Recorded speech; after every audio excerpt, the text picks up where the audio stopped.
Subscribe to Mufti Tariq Masood, famous scholar.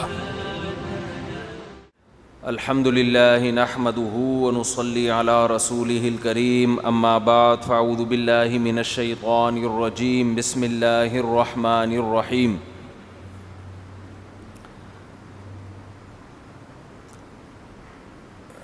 فاما عاد فاہلکوا بریح صرصر عاتیہ فاما ثمود فاہلکوا بریح الحاقة ما الحاقة وما أدراك ما الحاقة كذبت ثمود وعاد بالقارعة فأما ثمود فأهلكوا بالطاغية وأما عاد فأهلكوا بريح صرصر عاتية سخرها عليهم 7 ليال و8 أيام حسوما فترى القوم فيها صرعى كأنهم أعجاز نخل خاوية.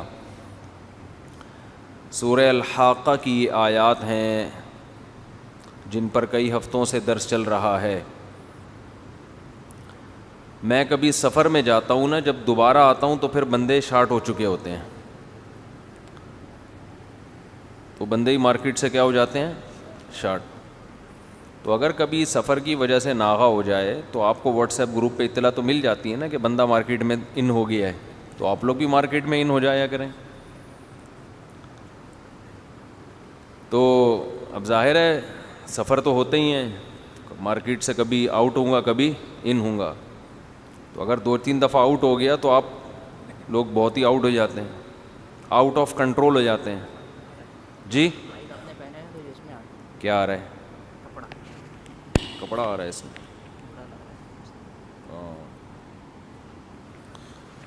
ٹی وی میں جانے سے پہلے نا ایک میک اپ روم ہوتا ہے، ہمارا کوئی ہے ہی نہیں. میرے بارے میں پتہ نہیں کیا کیا چیزیں لوگوں نے اڑائی ہوئی ہیں. ایک صاحب نے کہا یہ میک اپ کر کے بیٹھتا ہے. صحیح، فضول باتیں. تو میں کوئی میک اپ نہیں کر کے بیٹھتا بھائی.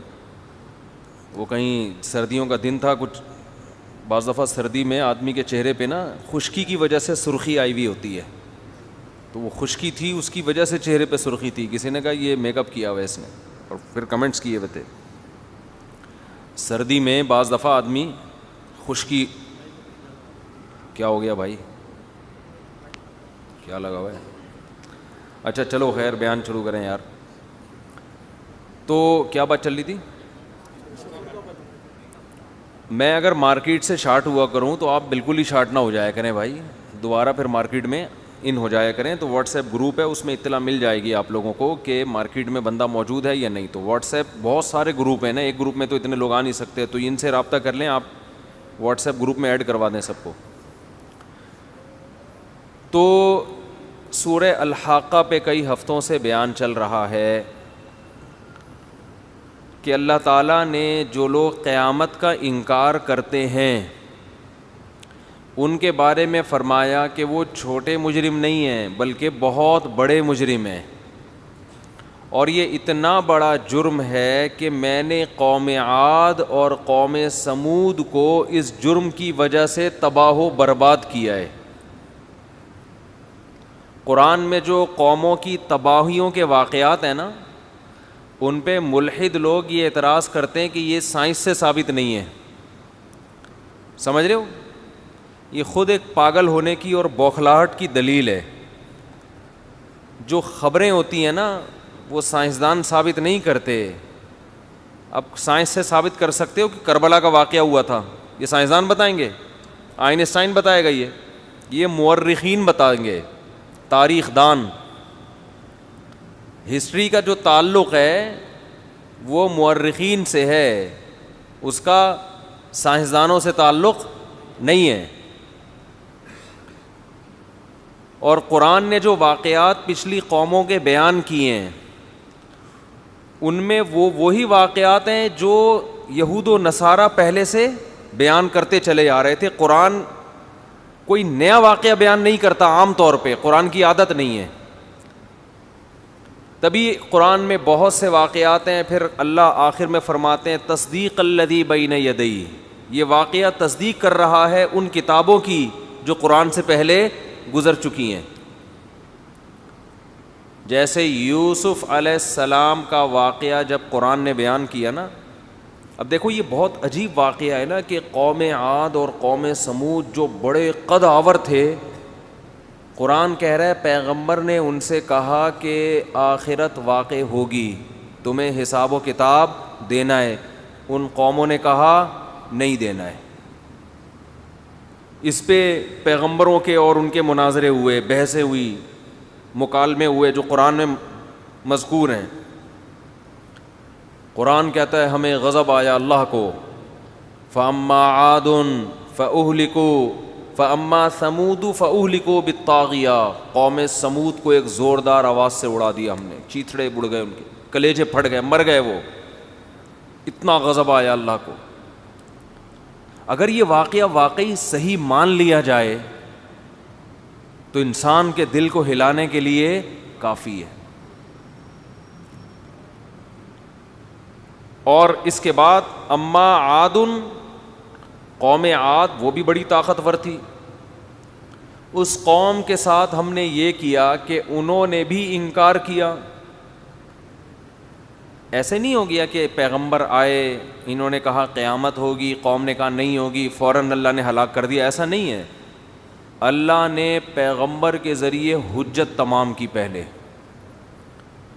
صالح وَإِلَىٰ ثَمُودَ أَخَاهُمْ صَالِحًا, قوم سمود کی طرف صالح علیہ السلام کو بھیجا گیا. قوم سمود نے بیہودہ قسم کے مطالبے شروع کر دیے. ان میں ایک مطالبہ یہ بھی کہ اگر تم واقعی اللہ کے بھیجے ہوئے پیغمبر ہو تو پہاڑ سے اونٹنی نکالو. اب کوئی تک بنتا ہے اس سوال کا ہے بھائی؟ بیہودہ مطالبہ ہے یا نہیں ہے؟ بالکل ہی فضول سا, بس بیٹھے بیٹھے نہیں آدمی کہ تو یہ کر کے دکھا دے. اللہ نے پہاڑ سے اونٹنی نکال دی, لیکن کہا کہ اب اتنی بڑی نشانی دیکھنے کے بعد اب تمہیں مہلت نہیں ملے گی. پہلے تو بڑی مہلت ملی. حضرت صالح علیہ السلام قوم کو سمجھاتے رہے کہ بھئی قیامت قائم ہوگی اور بت پرستی کو چھوڑ دو. اب دیکھیں سوال یہ پیدا ہوتا ہے کہ اصل مقصد تو بت پرستی چھڑوانا تھا نا. اصل مقصد صالح علیہ السلام کا یہ تھا کہ قوم سمود بت پرستی کو چھوڑ دے, ایک خدا پر ایمان لے آئے. تو اس کے لیے جو دلائل دیے جا رہے تھے وہ کافی تھے. بھئی یہ تمہارے ہاتھوں کے تراشے ہوئے بت ہیں, جن کو تم خود اپنے ہاتھوں سے بناتے ہو, وہ تمہاری بگڑی نہیں بنا سکتے. کامن سینس کی بات ہے نا. تو اتنا کافی تھا نا, دلائل کی دنیا میں جیت گئے مناظرہ حضرت صالح علیہ السلام. لیکن نہیں, ان کو بتا رہے ہیں کہ قیامت قائم ہوگی. کیوں؟ اس لیے کہ صرف دلائل کی دنیا میں اتنا کافی نہیں ہوتے کہ لوگ ان دلائل کو مان لیں. انسان کو جب تک آخرت میں اللہ کے سامنے کھڑے ہونا اور جواب دہی کا خوف نہیں ہوتا, وہ انسان کا بچہ بولو نہیں بنتا. ابھی میرا ایک قلات میں ہندوؤں کے مندر میں وزٹ ہوا, ساری دنیا نے دیکھا. کتنا بڑا دل رکھ کے ہم مندر گئے. اس کا یہ مطلب نہیں ہے کہ مندر جایا کریں, وہاں پوجا پاٹ کیا کریں, ان کے لیے ان کا دین ہے, آپ کے لیے آپ کا دین. میرا بڑا مقصد یہ تھا جانے کا, یہ دنیا کو دکھانا کہ دیکھو میں جب بھی قلات گیا ہوں نا, مجھے یہاں پتہ چلا کہ ہندو ہیں اور بڑے صدیوں سے رہ رہے ہیں بڑی تمیز سے, امن اور شانتی کے ساتھ.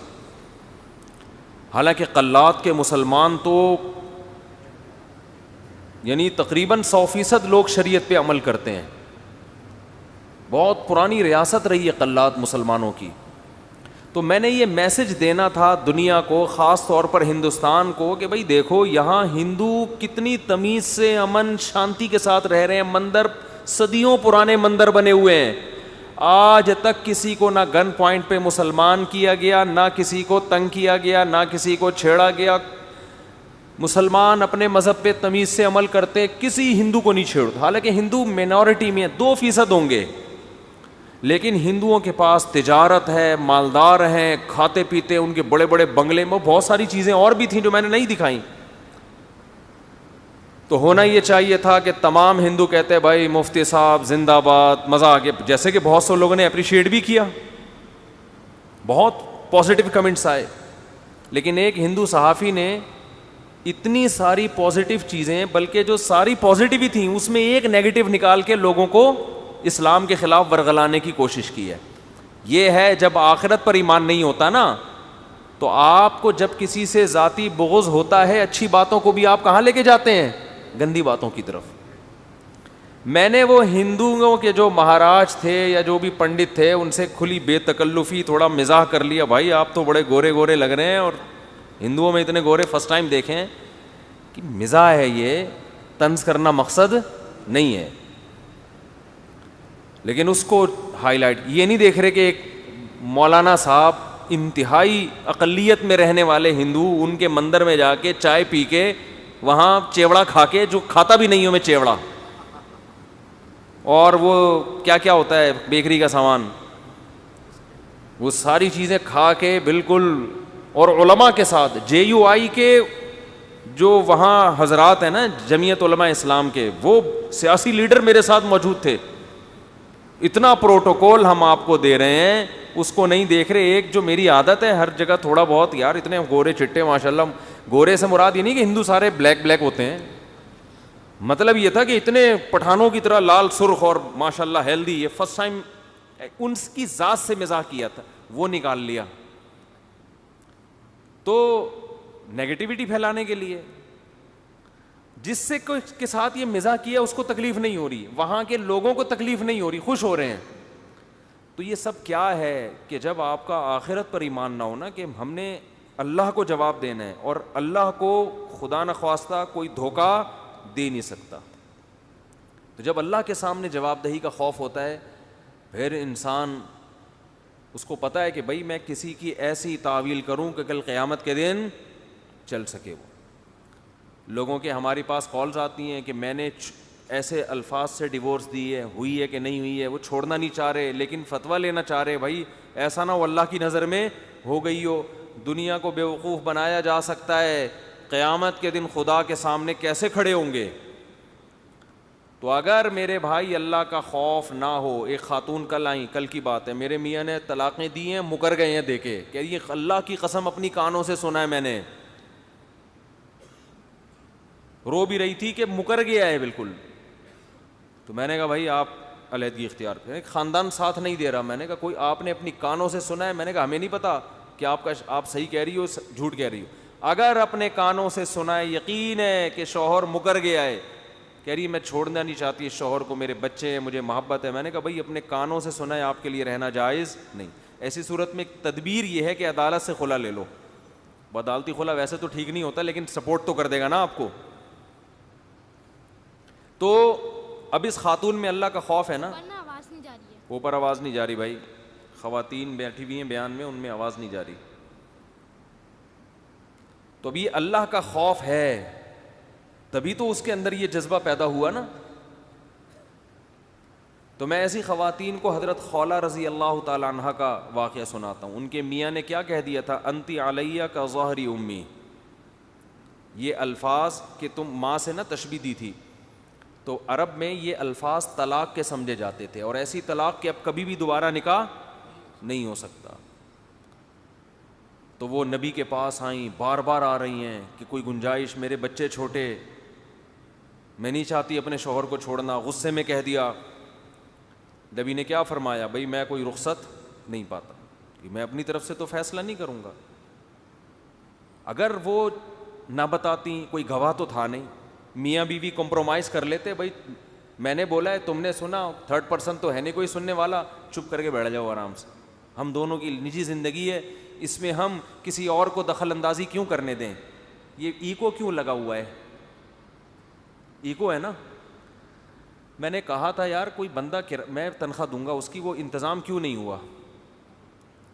ایک بندہ ہو اور اس کو آدمی تنخواہ دے اور پھر اس سے پوچھے کہ یہ بار بار ایک شکایت کیوں, آواز گونج رہی ہے میرے کانوں میں, دوبارہ پڑ رہی ہے آواز, کہاں پر ہے بھائی, کوئی بلائیں کسی کو یار. واسف بلا کے لاؤ. تو ایکو کا کوئی تک ہی نہیں بنتا بیان میں, تک بنتا ہے ایکو کا؟ یہ تو نظموں میں ہوتا ہے, نعتوں میں, اور چلو اس میں ایک مقصد ہوتا ہے تھوڑی سی گونج پیدا کرنا. تو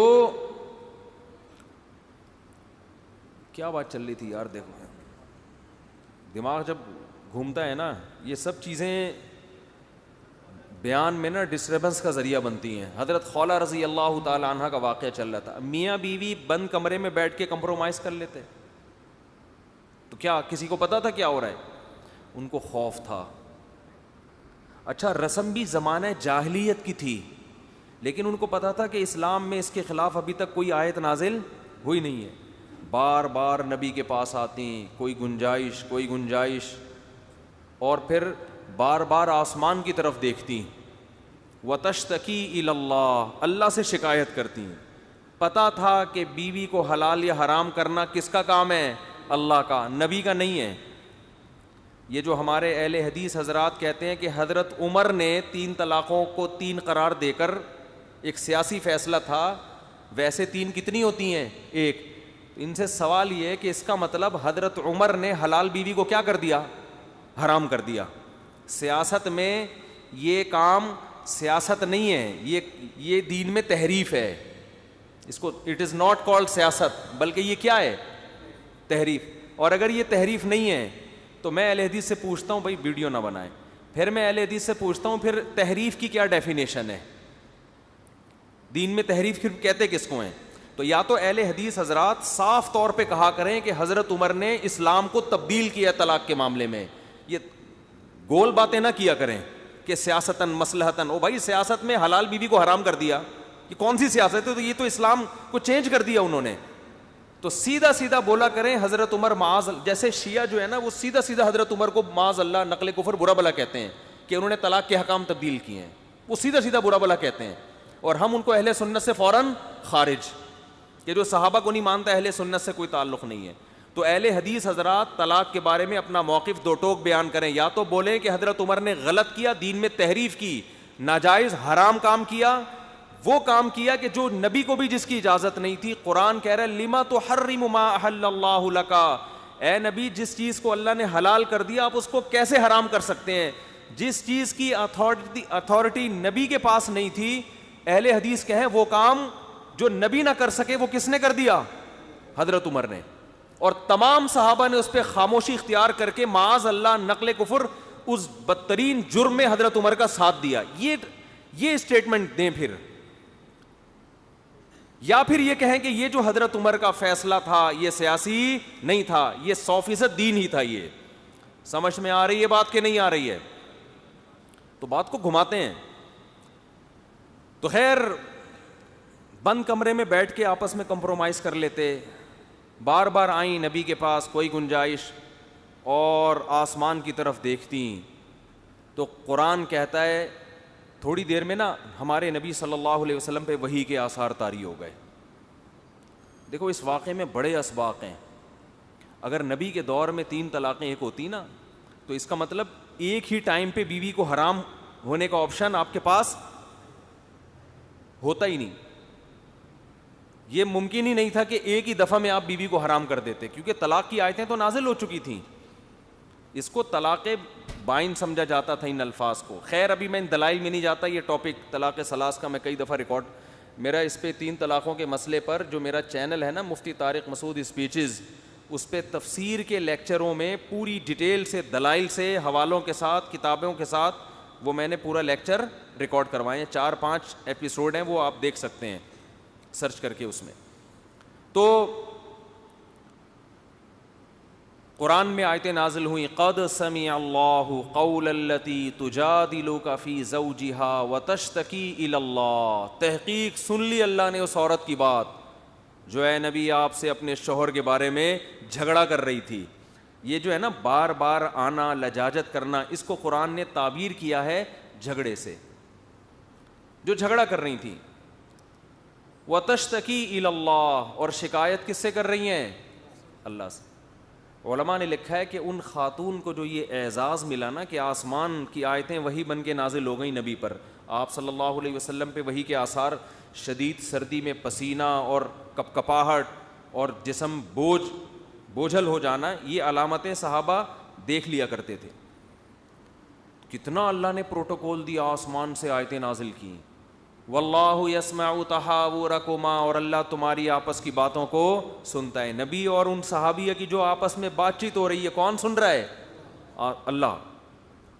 پھر اللہ نے آیتیں نازل کی کہ جو اپنی زوجہ کو اس طرح سے اپنی ماں کے کسی جز کے ساتھ تشبیہ دیتے ہیں تو اس سے ان کی بیویاں ان کی مائیں نہیں بن جاتی.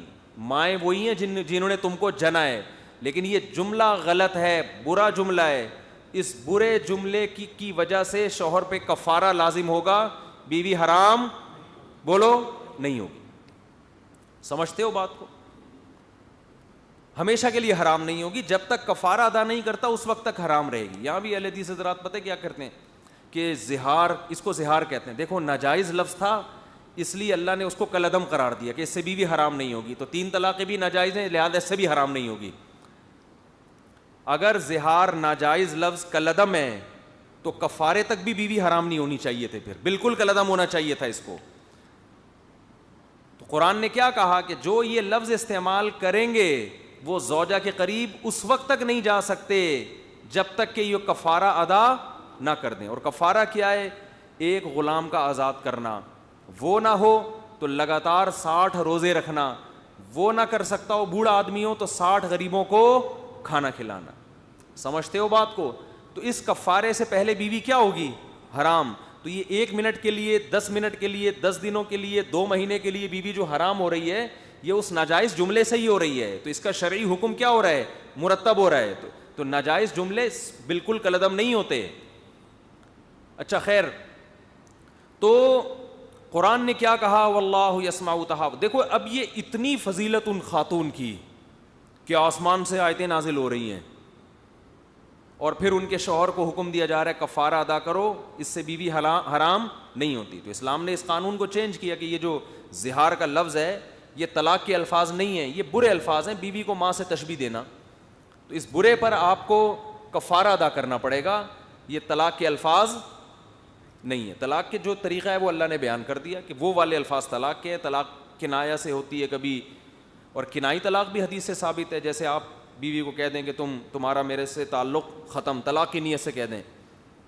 کنایا وہ ہوتا ہے جس میں الفاظ طلاق کے نہیں ہوتے لیکن اس میں مطلب طلاق کا بھی نکلتا ہے اور طلاق کے علاوہ کا بھی نکلتا ہے. تو ایسے الفاظ سے اگر نیت کر لی جائے نا تو طلاق ہو جاتی ہے. جیسے فارغ کا لفظ ہے, کوئی کہتے ہیں آج سے تم مجھ سے فارغ, تو فارغ کا کیا مطلب ہے بھائی تیرا, کیا مطلب فارغ؟ تو اگر وہ نیت ہوگی طلاق کی تو طلاق ہو جائے گی. بعض دفعہ نیت نہیں ہوتی, قرائن سے پتہ چل رہا ہوتا ہے کہ اس کمبخت کی طلاق ہی کی نیت تھی, اب یہ ڈرامے بازی کر رہا ہے. بیوی کہہ رہی ہے مجھے فارغ کر دو, چھوڑ دو, بس اب میرا تمہارے سے کوئی تعلق نہیں, طلاق دے دو. کہتے ٹھیک ہے تم فارغ ہو. اب یہ پکڑا جائے گا اس کلام پہ. اب یہ کہے گا کہ میری نیت طلاق کی نہیں تھی. بھائی بات طلاق کی چل رہی تھی تو اب آپ کی نیت طلاق ہی کی سمجھی جائے گی. تو یہ خود سے فیصلے نہ کرنا شروع کر دیں. یہ جب کوئی اللہ نہ کرے ایسا ہو جائے تو مفتیوں سے پوچھیں, اور اس میں وہمی بھی نہ بنے. طلاق کے مسائل جب بھی یوٹیوب پہ جاتے ہیں وہمیوں کے فون آنا, میں نے تو اس دن فارغ کل بول دیا تھا, میں نے تو اس دن آزاد بول دیا تھا, میں نے تو اس دن بول دیا تھا ٹھیک ہے بیگم تم میکے چلی جاؤ, تو چلی جاؤ سے بھی تو ہو جاتی ہے جی. پاگلوں والے پر نا پاگل ہو جاتے ہیں بالکل. ایسا نہیں ہے, میاں بیوی کا رشتہ ہے بھائی, جب تک آپ چھوڑو گے نہیں وہ نہیں چھوٹے گی. سمجھ رہے ہو؟ تو وہمی بننے کی ضرورت نہیں ہے. طلاق دینے سے ہوتی ہے, بلا وجہ بیٹھے بیٹھے نہیں ہو جاتی. اور بعض لوگ مسلط کر لیتے ہیں اپنے اوپر. یہ میرا ٹاپک نہیں ہے اس لیے میں اسپیڈ سے ذرا بیان کر رہا ہوں, آج کا ٹاپک نہیں ہے یہ, کہ وہ ان کو وہم ہو رہا ہے طلاق نہ زبان سے نکل جائے ہمارے نا. میرا تو وہمی نمبر پتہ نہیں 34 چل رہا ہے 35 چل رہا ہے, تو لکھ لیتا ہوں میں. ایک دفعہ سمجھا دیا بھائی نہیں ہوئی, پھر حضرت مجھے وہ وہم ہوا تھا, پھر مجھے خیال آیا, پھر مجھے یوں آیا, تو میں نے کہا تو مجھے پاگل بنائے گا اور کچھ بھی نہیں ہے. تھوڑے دنوں میں میرا اپنا نام وہمی نمبر 36 کے نام سے میں نے سیو کیا ہوا ہوگا. وہمیوں کو زیادہ سننے سے آدمی خود پاگل ہو جاتا ہے, یہ ذہن میں رکھو, حقیقت بتا رہا ہوں. دیکھو جس طبقے میں بیٹھو گے نا ویسے ہی بنو گے. صحابہ صحابی کیوں بنے؟ بولو نا, نبی کے ساتھ بیٹھے ہیں بھائی, تو ان جیسا قیامت تک کوئی پیدا نہیں ہو سکتا. پیغمبر کے ساتھ بیٹھے ہیں. باتیں تو ہم بھی پیغمبروں کی سنتے ہیں, آپ بھی سنتے ہیں, کتابیں بھی ہم پڑھتے ہیں جن میں حدیثیں ہیں, لیکن ہمیں پیغمبر کی صحبت نہیں ملی. تو ہمارا مینٹل لیول اور ہمارا تقوی اور اللہ سے تعلق اور جو ان کی سوچ تھی, جو ان کا ویژن تھا, ہمارا صحابہ جیسا ہو نہیں سکتے. اسلام میں صحبت کی بڑی ویلیو ہے کہ آپ کا تعلق کس سے ہے. حدیث میں آتا ہے المرء علی دینی خلیلہ, انسان اپنے دوست کے دین پر ہوتا ہے. آپ کی دوستی, آپ کا اٹھنا بیٹھنا کن لوگوں کے ساتھ ہے. آپ اگر بچوں کے ساتھ زیادہ بیٹھو گے, بچکانہ حرکتیں شروع کر دو گے تھوڑے دنوں میں. حقیقت ہے یہ. جو سارا دن بچوں کو پڑھاتے ہیں نا بیٹھ کے, یا تو وہ پاگل ہو جاتے ہیں یا وہ بھی بچے جیسے ہو جاتے ہیں. تو جو بچوں کو سارا دن پڑھا رہے ہیں ان کو چاہیے کہ وہ اپنی مجلسیں بڑوں کے ساتھ بھی رکھا کریں تاکہ پھر لیول ہو جائے. ورنہ جو بچوں کے اسکول میں بڑے بڑے ٹیچر پڑھا رہے ہوتے ہیں یا جو قاری ہر وقت بچوں کو پڑھاتے رہتے ہیں, تو اگر وہ اپنی محفلوں میں یعنی اپنی گیدرنگ بڑوں میں بھی رکھیں پھر تو ٹھیک ہے. اگر بڑوں میں نہیں رکھتے تو حقیقت ہے کہ وہ تھوڑی سی سیٹنگ اسکول ٹیچروں کی بھی آؤٹ ہوتی ہے. وہ بچوں کا تو بچہ ہے, بچہ کبھی کیا کر رہا ہوگا, کبھی کیا کر رہا ہوگا, کبھی سارا دن اس کو ڈانٹ ڈانٹ کے نا سیدھا کر کر کے آدمی خود ٹیڑھا ہو جاتا ہے. تو جو لڑکیوں میں زیادہ بیٹھتے ہیں عورتوں میں, بعض یونیورسٹیوں میں کیا ہے کہ آپ کی کلاس میں گرلز زیادہ ہیں, آپ مرد 2-4 ہی ہیں, تھوڑے دنوں میں ان میں بھی ہائے اللہ ہوئی اللہ ہو جاتا ہے. حقیقت بتا رہا ہوں میں. جو بچہ بچیوں میں کھیلتا ہے, ٹاپک نہیں ہے, بات آ گئی ہے تو پارسل کروں جلدی سے, لڑکیوں میں جو بچہ زیادہ کھیلتا ہے اس میں ہائے اللہ ہوئی اللہ آتا ہے لازمی. حقیقت بتا رہا ہوں آپ کو میں. حضرت حکیم الامہ مولانا اشرف علی تھانوی رحمہ اللہ نے نا بہشتی زیور میں بچوں کو, آپ کسی ماہر نفسیات کو دیکھ لو, ان کی مینٹل لیول تک نہیں پہنچا ہوگا جو حضرت حکیم الامہ نے بچوں کی تربیت کا طریقہ لکھا ہے بہشتی زیور میں. ماؤں کو بھی سکھایا, باپوں کو بھی سکھایا. ان میں ایک بات یہ بھی لکھی ہے کہ لڑکوں کو لڑکیوں میں کھیلنے مت دو, اس سے شہوت بھی بڑھے گی اس کی, وقت سے پہلے بالغ ہونے کا بھی خطرہ ہے, اس کی مینٹل لیول بھی گھٹیا ہونے کا بھی خطرہ ہے, یا تو بگڑے گا یا اس میں زنانہ پن پیدا ہوگا. آپ دیکھو جو بچہ یہاں تک کہ جس کی بہنیں ہی ہوں نا اور اکیلا بھائی ہو اور وہ باہر بدماشوں میں نہ کھیل رہا ہو, یا تو وہ باہر پٹ پٹاتا ہو اور پیٹتا بھی ہو پھر تو ٹھیک ہے. 6 بہنیں اکلوتا بھائی ہے اور وہ انہی میں رہا ہے, باہر لڑکوں میں نہیں گیا, اس میں بھی ہائے اللہ ہوئی اللہ پیدا ہوتا ہے. حقیقت بتا رہا ہوں میں یہ. تو پہلے بہت ان چیزوں کا خیال کیا جاتا تھا کہ لڑکا ہے بھائی اس کو لڑکوں میں کھلاؤ بولو, اور اس کو لڑکوں والے کھیل کھلاؤ. لڑکا اگر آپا کھیل رہا ہے اس کو منع کرو, جا کے فٹ بال کھیل بھائی, مارم پیٹی کھیل, پٹو کھیل, سجھا ایک دوسرے کی کمر کو نا گیند سے, گھنٹیاں بجا کے, یعنی نہیں بھاگ. تو وہ یہ بہت اہم مسئلہ ہے, کیونکہ یاد رکھو جب بچپن میں اگر جو چیزیں صحیح نہیں ہوتی نا سیٹنگ, وہ پھر رہتی ہیں ایسے, وہ بڑی مسائل ہو جاتے ہیں زندگی میں. پھر ایسے لڑکے ڈپریشن میں جلدی جاتے ہیں. مرد کو تو باہر 10 قسم کے مسائل کا سامنا کرنا پڑتا ہے, ذرا سا کچھ. میں نے تو ایسے بھی دیکھے, کسی کی موت دیکھی تو پاگل ہو گئے. ایسے بھی میرے سامنے کیس ہیں کہ کسی کی موت دیکھی اور اس کو تڑپتا ہوا دیکھا نا سڑک پہ, روڈ پہ, گھبرا کے اس کو ہارٹ اٹیک ہوا, یہ مر گیا, جوان لڑکا. تو آدمی کو بہت مسائل ہیں اس کے ساتھ, آدمی کو پھر آدمیوں کی طرف رہنا پڑتا ہے. تو صحبت کا بڑا گہرا اثر پڑتا ہے. تو میں یہ عرض کر رہا تھا کہ صحابی کیوں بنے, نبی صلی اللہ علیہ وسلم کی انہوں نے صحبت اٹھائی ہے. تو یہ بات کہاں سے آئی تھی؟ اسپیڈ جب بھی میری تیز ہوتی ہے نا بیان میں تو سمجھ لو کہ یہ اصل ٹاپک نہیں ہے, میں جلدی سے سمیٹ کر اصل کی طرف آ رہا ہوں. تو ذرا تکڑ کر کے بھاگ رہا ہوں میں. کیا تھا یہ؟ ہاں میں یہ بتا رہا تھا حضرت خولہ رضی اللہ تعالی عنہ پر وحی نازل ہوئی. تو یہ صحبت کی بات کہاں سے آئی؟ ہاں وہمیوں سے بات آئی تھی کہ اب طلاق کے مسائل سن کر آپ پاگل نہ ہو جائیں کہ بیٹھے ہوئے بیگم تم, جیسے لوگ کہہ دیتے ہیں بیٹھے بیٹھے بیگم کو کہ بھائی تم تو آزاد ہو. ظاہر ہے بیگم آج کل آزادی ہوتی ہے, بھائی تم تو کیا ہو, آزاد ہو, تم اپنے کاموں میں آزاد ہو, میں آزاد ہوں, ہم دونوں غلام تھوڑی ایک دوسرے کے. اس طرح کی لوگ گھروں میں بات کر رہے ہوتے ہیں. پھر بھی احتیاط یہ کہ نہ کریں, یہ فارغ کا لفظ آزاد کا لفظ استعمال نہ کریں, احتیاط اسی میں ہے, لیکن اس میں وہمی نہ ہو جائیں.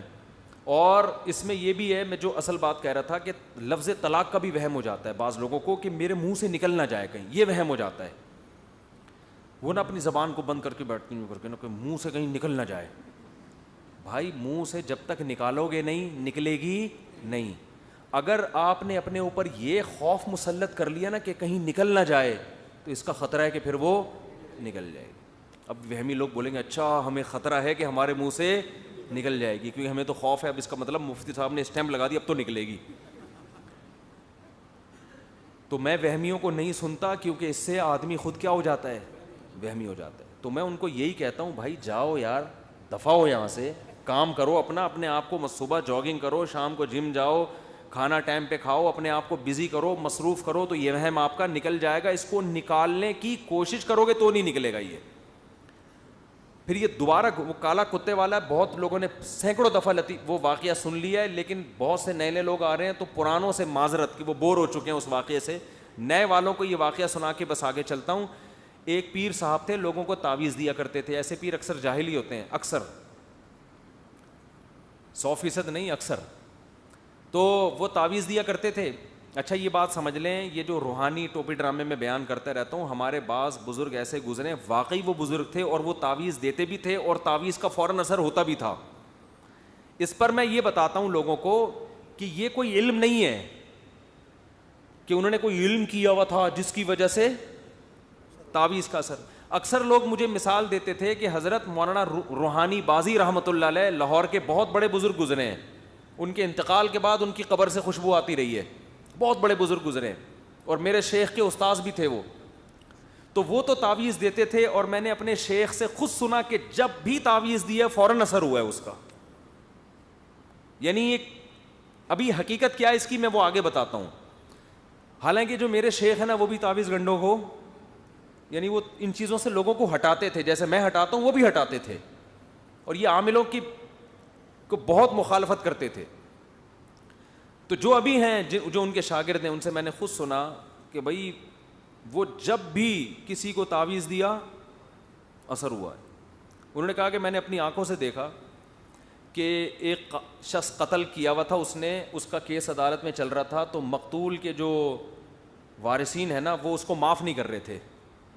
وہ کہہ رہے تھے نہیں ہم اس کو لٹکائیں گے, پھانسی ہوگی اس کو. قاتل کی خواہش تھی کہ مجھے معاف کر دیا جائے, پیسے لے کے چھوڑ دیا جائے. تو وہ حضرت مولانا موسیٰ روحانی بازی کے پاس آیا قاتل, کہ آپ مجھے کوئی ایسا تعویذ دے دیں کہ مقتول کے وارثوں کے دل میں کچھ رحم پیدا ہو جائے, مجھ سے دیت لے کے مجھے چھوڑ دیں. تو میں نے اپنے شیخ سے یہ واقعہ براہ راست سنا ہے. فرمایا کہ حضرت مولانا موسیٰ روحانی بازی رحمۃ اللہ علیہ نے کیا کیا, اس کو کچھ تعویذ لکھ کے دے دیا. اچھا وہ تعویذ کے پیسے بھی لیتے تھے اور پیسے بھی تگڑے ٹھیک ہے نا, یہ میں آگے بتاؤں گا یہ حقیقت کیا تھی اس کی. تو اس نے 25,000 روپے دے دی. اس وقت 25,000 کی بھی بڑی ویلیو تھی.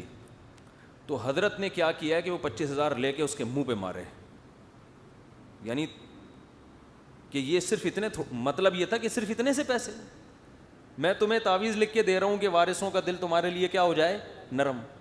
25,000 روپے اٹھا کے نا اس کے منہ پہ مارے. تو پھر وہ 50,000 روپے لے کر آیا, 50,000 ان کو گفٹ دیے اس کو. اب جو یہ منظر دیکھ رہا ہوگا نا, جو ان کے حقیقی حالات نہیں جانتا, وہ بدگمان ہوگا کہ یار یہ تو کتنے لالچی اور لکھ کے بھی دے رہے ہیں. تو ہمارے جو شاگرد ہیں نا انہوں نے بتایا کہ جیسے ہی وہ لے کے گھر گیا اور اس نے استعمال کیا ہے, تھوڑی دیر میں وہ مقتول کے وارثین پہنچ گئے اور کہنے لگے ہم صلح پہ بولو آمادہ ہیں. اب اس قسم کے جو بعض بزرگوں کے واقعات ہیں نا, اس کی سند تو بڑی متصل ہے, کیونکہ میں نے اپنے استاد سے, شیخ سے, جن پر مجھے بہت زیادہ اعتماد ہے, اور وہ تعویذ گنڈوں میں پڑھتے بھی نہیں ہیں نہ پڑھنے دیتے ہیں, اس کی سند تو اتنی متصل سلسلۃ الذہب, ٹھیک ہے نا, کہ انہوں نے اپنی آنکھوں سے دیکھا یہ واقعہ.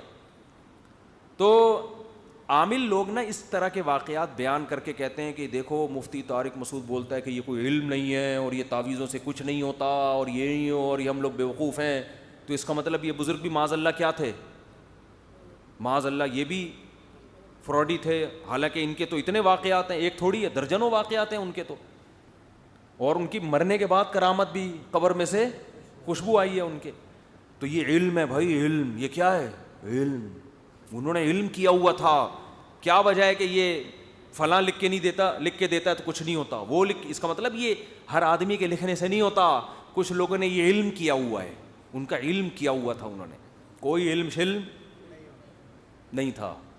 میں نے پہلے بھی یہ بیان میں کہا تھا کہ حضرت یہ جو ہے نا یہ کوئی علم ہے ہی نہیں, یہ ایسا ہی ہے, کوئی نہ اس کا کوئی نصاب ہے. جس عامل کے پاس بیٹھ جاؤ نا, تو نے کہاں سے علم کیا ہے, ایسی پھینکنا شروع کرے گا نا, آدمی کہے گا یار اس کو تو جو معلومات, جو بیسک نالج ہے نا, بولنے کا طریقہ وہ نہیں آتا, باقی علوم کہاں سے آئے ہوں گے اس کے پاس. اس کو تو یہ نہیں پتا کہ علم کی ڈیفینیشن کیا ہے. جتنا بڑا پھینکو ہوگا اتنا بڑا روحانی عامل ہوگا, لیکن علم کیا ہوا ہوگا اس نے, پتہ نہیں کون سا علم کیا ہوا ہے یار, کچھ بھی نہیں کیا ہوا ہے. تو میں نے کئی سال پہلے یہ دعویٰ کیا تھا کہ یہ جو بعض بزرگوں سے اس طرح منقول ہے نا, ادھر لکھ کے دیا ادھر بندے کا کام ہو گیا, یہ کرامت ہے. سمجھتے ہو؟ دیکھو کرامت, پیغمبروں کے ہاتھ پہ کیا ظاہر ہوتے ہیں؟ معجزے. حضرت عیسیٰ علیہ السلام مردے کو کہتے تھے کھڑا ہو جا اللہ کے حکم سے, مردہ اٹھ کے کھڑا. یہ عیسیٰ زندہ نہیں کر رہے, یہ کون کر رہا ہے؟ اللہ. لیکن کروا کس کے ہاتھ پہ رہا ہے؟ عیسیٰ ابن مریم کے ہاتھ. کیوں؟ لوگوں کو یقین آ جائے کہ یہ کیا ہے؟ پیغمبر. تو ایسے ہی بعض خلاف عقل کام ہوتے ہیں اہل اللہ کے ہاتھ پہ, تاکہ لوگوں کو ان کی ولایت پہ یقین آ جائے. اس کو کہتے ہیں کرامت. کرامت کہتے ہیں کسی کو عزت دینا, پروٹوکول دینا. یہ بھی بہت ہیں حدیث میں, تاریخی واقعات بھی ہیں, خود قرآن میں کرامتیں ذکر ہیں. حضرت مریم پیغمبر تو نہیں تھیں, لیکن بغیر شوہر کے بیٹا پیدا ہو گیا, یہ کرامت تھی کہ نہیں تھی؟ بولنے پر گورنمنٹ نے پابندی لگائی ہے تو کوئی مسئلہ نہیں ہے, دیکھو تو زور سے بول لو. حضرت مریم کے شوہر کے بغیر بیٹا پیدا ہو گیا, شادی کے بغیر. حقیقت میں دیکھا جائے, یعنی عام حالات میں جب ہم دیکھتے ہیں تو یہ تو زنا کی تہمت لگنی چاہیے نا, معاذ اللہ, نقل کفر. تبھی تو یہودی آج تک حضرت مریم کو کیا کہتے ہیں؟ زانیہ. قرآن کہتا ہے نہیں, یہ اس لیے ہوا ہے کہ بہت پرہیزگار تھیں, تقوی کے ایسے معیار پر تھیں کہ اس معیار پر پہنچنے کے بعد خلاف عقل کام ہوتے ہیں. اللہ کام اللہ کر رہا ہوتا ہے, اس میں حضرت مریم کے ارادے کا دخل نہیں ہے. یہ کام کرنے والا کون ہے؟ اللہ ہے. تو یہ کرامت ہے. یہ نہیں کہ حضرت مریم نے کوئی علم کیا ہوا تھا کہ بغیر شوہر کے بھی معاذ اللہ بچہ پیدا ہو سکتا ہے. کوئی علم نہیں تھا بھائی, نہ ان کو تو پتہ بھی نہیں تھا. جب ان کے حمل ٹھہرے وہ تو پریشان ہو گئیں. تو یہ کام کس نے کیا ہے؟ اللہ نے. تو یہ قرآن سے ثابت ہے. سلیمان علیہ السلام کا تخت, سلیمان علیہ السلام محفل میں بیٹھے ہیں اور کہہ رہے ہیں کہ بھائی ایکم یاتینی بعرشھا قبل ان یاتونی مسلمین, کہ ملکہ سبا کے یہاں پہنچنے سے پہلے پہلے اس کا تخت کون اٹھا کے لائے گا؟ جن نے کہا میں لے آؤں گا آپ کی مجلس برخاست ہونے سے پہلے, حالانکہ کتنے کلومیٹر دور اور اتنا بڑا تخت. تو قرآن کہتا ہے قال الذی عندہ علم من الکتاب, جن کے پاس کتاب یعنی زبور کا علم تھا. الکتاب سے تو وہی مراد ہے نا, آسمانی کتاب. ایک بڑے بزرگ تھے, انہوں نے کہا میں آپ کی پلک جھپکنے سے پہلے اس تخت کو حاضر کر دوں گا. یہ کہا اور پلک اور تخت حاضر. اس سے ہمیں پتہ, یہ عقل میں آتا ہے؟ بولو. اب جو شرکیہ ذہن کے لوگ ہیں وہ کہیں گے ان بزرگ کو اللہ نے اختیارات دیے ہوئے تھے کہ جب چاہے تخت اٹھا کے لائیں. تو جب ان بزرگ کو دیے ہوئے ہیں تو ہمارے والے بزرگ کو اولاد دینے کا اختیار دیا ہوا ہے. یہ شرکیہ ذہن والا کہے گا. آئی بات سمجھ میں؟ اور جو ملحد ہے نا, ملحد جو مانتا ہی نہیں, وہ کہے گا یہ واقعی غلط ہے, معاذ اللہ, یہ ہو ہی نہیں سکتا, اٹ ازنٹ پاسبل. آئی بات سمجھ میں؟ وہ کہے گا یہ ناممکن ہے, یہ غلط ہے. حالانکہ اس طرح کے واقعات تو مشاہدے میں نے خود اپنی آنکھوں سے بھی کیے ہیں, کرامتوں کے. خود میرے ساتھ نہیں ہوتی, میں کوئی اتنا نیک آدمی نہیں ہوں, لیکن میں نے مشاہدے کیے ہیں. اگر ہوئی بھی ہو میرے ساتھ تو میں بتاؤں کیوں, یہ ہو سکتا ہے میرے ساتھ بھی ہوئی ہو. یہ 3 شادیاں کرامتی تو ہو گئی, ٹھیک ہے نا. عجیب سی کرامت ہے یار, لوگ کہتے ہیں 3 کر کے بھی زندہ گھوم رہا ہے یار, حقیقت ہے کرامت ہے. تو خیر, تو کیا ہے کہ یہ جو ملحد ہوگا نا, جو خدا کے وجود ہی کا قائل نہیں ہے, خدا کی طاقت کا قدرت, یا جس کو توحید کا ہیضہ ہو گیا ہو. ایک حقیقی توحید ہوتی ہے, ایک ہوتی ہے ایسی توحید بیان کرنا جو قرآن و سنت والی نہیں ہے, آپ کی اپنی ایجاد کردہ ہے, تاکہ لوگ آپ کو موحد بولیں, واہ بھائی واہ, یہ سب کچھ یہ خدا کو مانتا ہے, بس خدا کو. تو بھائی جو خدا کو مانتا ہے وہ خدا کی قدرت کو بھی مانتا ہے. جو کرامتوں کا انکار کرتے ہیں نا آج لوگ, ان کو توحید پرست سمجھتے ہیں کہ یار یہ ہے موحد, یہ مانتے ہی نہیں کہ کسی بزرگ سے ایسا ہو سکتا ہے. او بھائی یہ موحد نہیں ہے. موحد وہ ہے جو یہ مانتا ہے کہ خدا کسی سے بھی, مردے کے ہاتھ پہ بھی کر سکتا ہے, قبر کے ذریعے بھی کر سکتا ہے, خدا کسی بزرگ کے ہاتھ پہ بھی کر سکتا ہے. جب خدا کر رہا ہے تو اس کو کیا اس سے غرض ہے کہ یہ مردہ ہے کہ یہ زندہ ہے, تو یہ انسان ہے یا یہ حیوان ہے یا یہ فرشتہ ہے یا کیا ہے, کر کون رہا ہے؟ خدا. تو اس میں اس بزرگ کا اپنا ارادے کا دخل نہیں ہوتا, کرنے والا کون ہوتا ہے؟ اللہ کر رہا ہوتا ہے. جیسے حضرت مریم کو بغیر شوہر کے بیٹا پیدا ہو گیا ان کے, اب حضرت مریم تو کہہ رہی ہیں اللہ کی طرف سے ہوا ہے, یہودی کیا کہہ رہے ہیں, نا نا نا نا یہ نہیں ہو سکتا بھائی, معاذ اللہ تم نے کیا کیا ہے, زنا. دوسری کرامت کیا ہوئی, بچہ ماں کی گود میں بول رہا ہے کہ میں اللہ کا بندہ ہوں. تو سلیمان علیہ السلام کے وہ جو محل میں ان بزرگ نے کہا کہ میں پلک جھپکنے سے پہلے لے آؤں گا, فوراً حاضر. توحید پرس یہ لفظ سن کے فوراً کیا کہتا ہے, سبحان اللہ. یہ کس کی قدرت ہے؟ اللہ کی. لیکن جس کو توحید کا لیبل لگا کے نا امت کو شرک کے فتوے جس نے لگانے ہوں, وہ سبحان اللہ نہیں کہے گا. آج فضائل اعمال میں کرامتیں لکھی ہوئی ہیں نا, تو جب توحید والی ذہنیت سے آپ وہ کرامتیں سنو گے, آپ بولو گے سبحان اللہ یار, اللہ کیا کیا کر رہا ہے اپنے بندوں کے ہاتھ پہ. لیکن اگر آپ نے شرک کی اینک لگائی ہوئی, آپ کو ہر چیز سے شرک کی بو آتی ہے اور آپ ہر چیز میں غلط تعویل ہی کرتے ہو, تو آپ کہتے ہو یہ فضائل اعمال شرک سے بھری ہوئی ہے. حالانکہ فضائل اعمال کی کرامتیں توحید سے بھری ہوئی ہیں. نہیں آ رہی بات سمجھ میں؟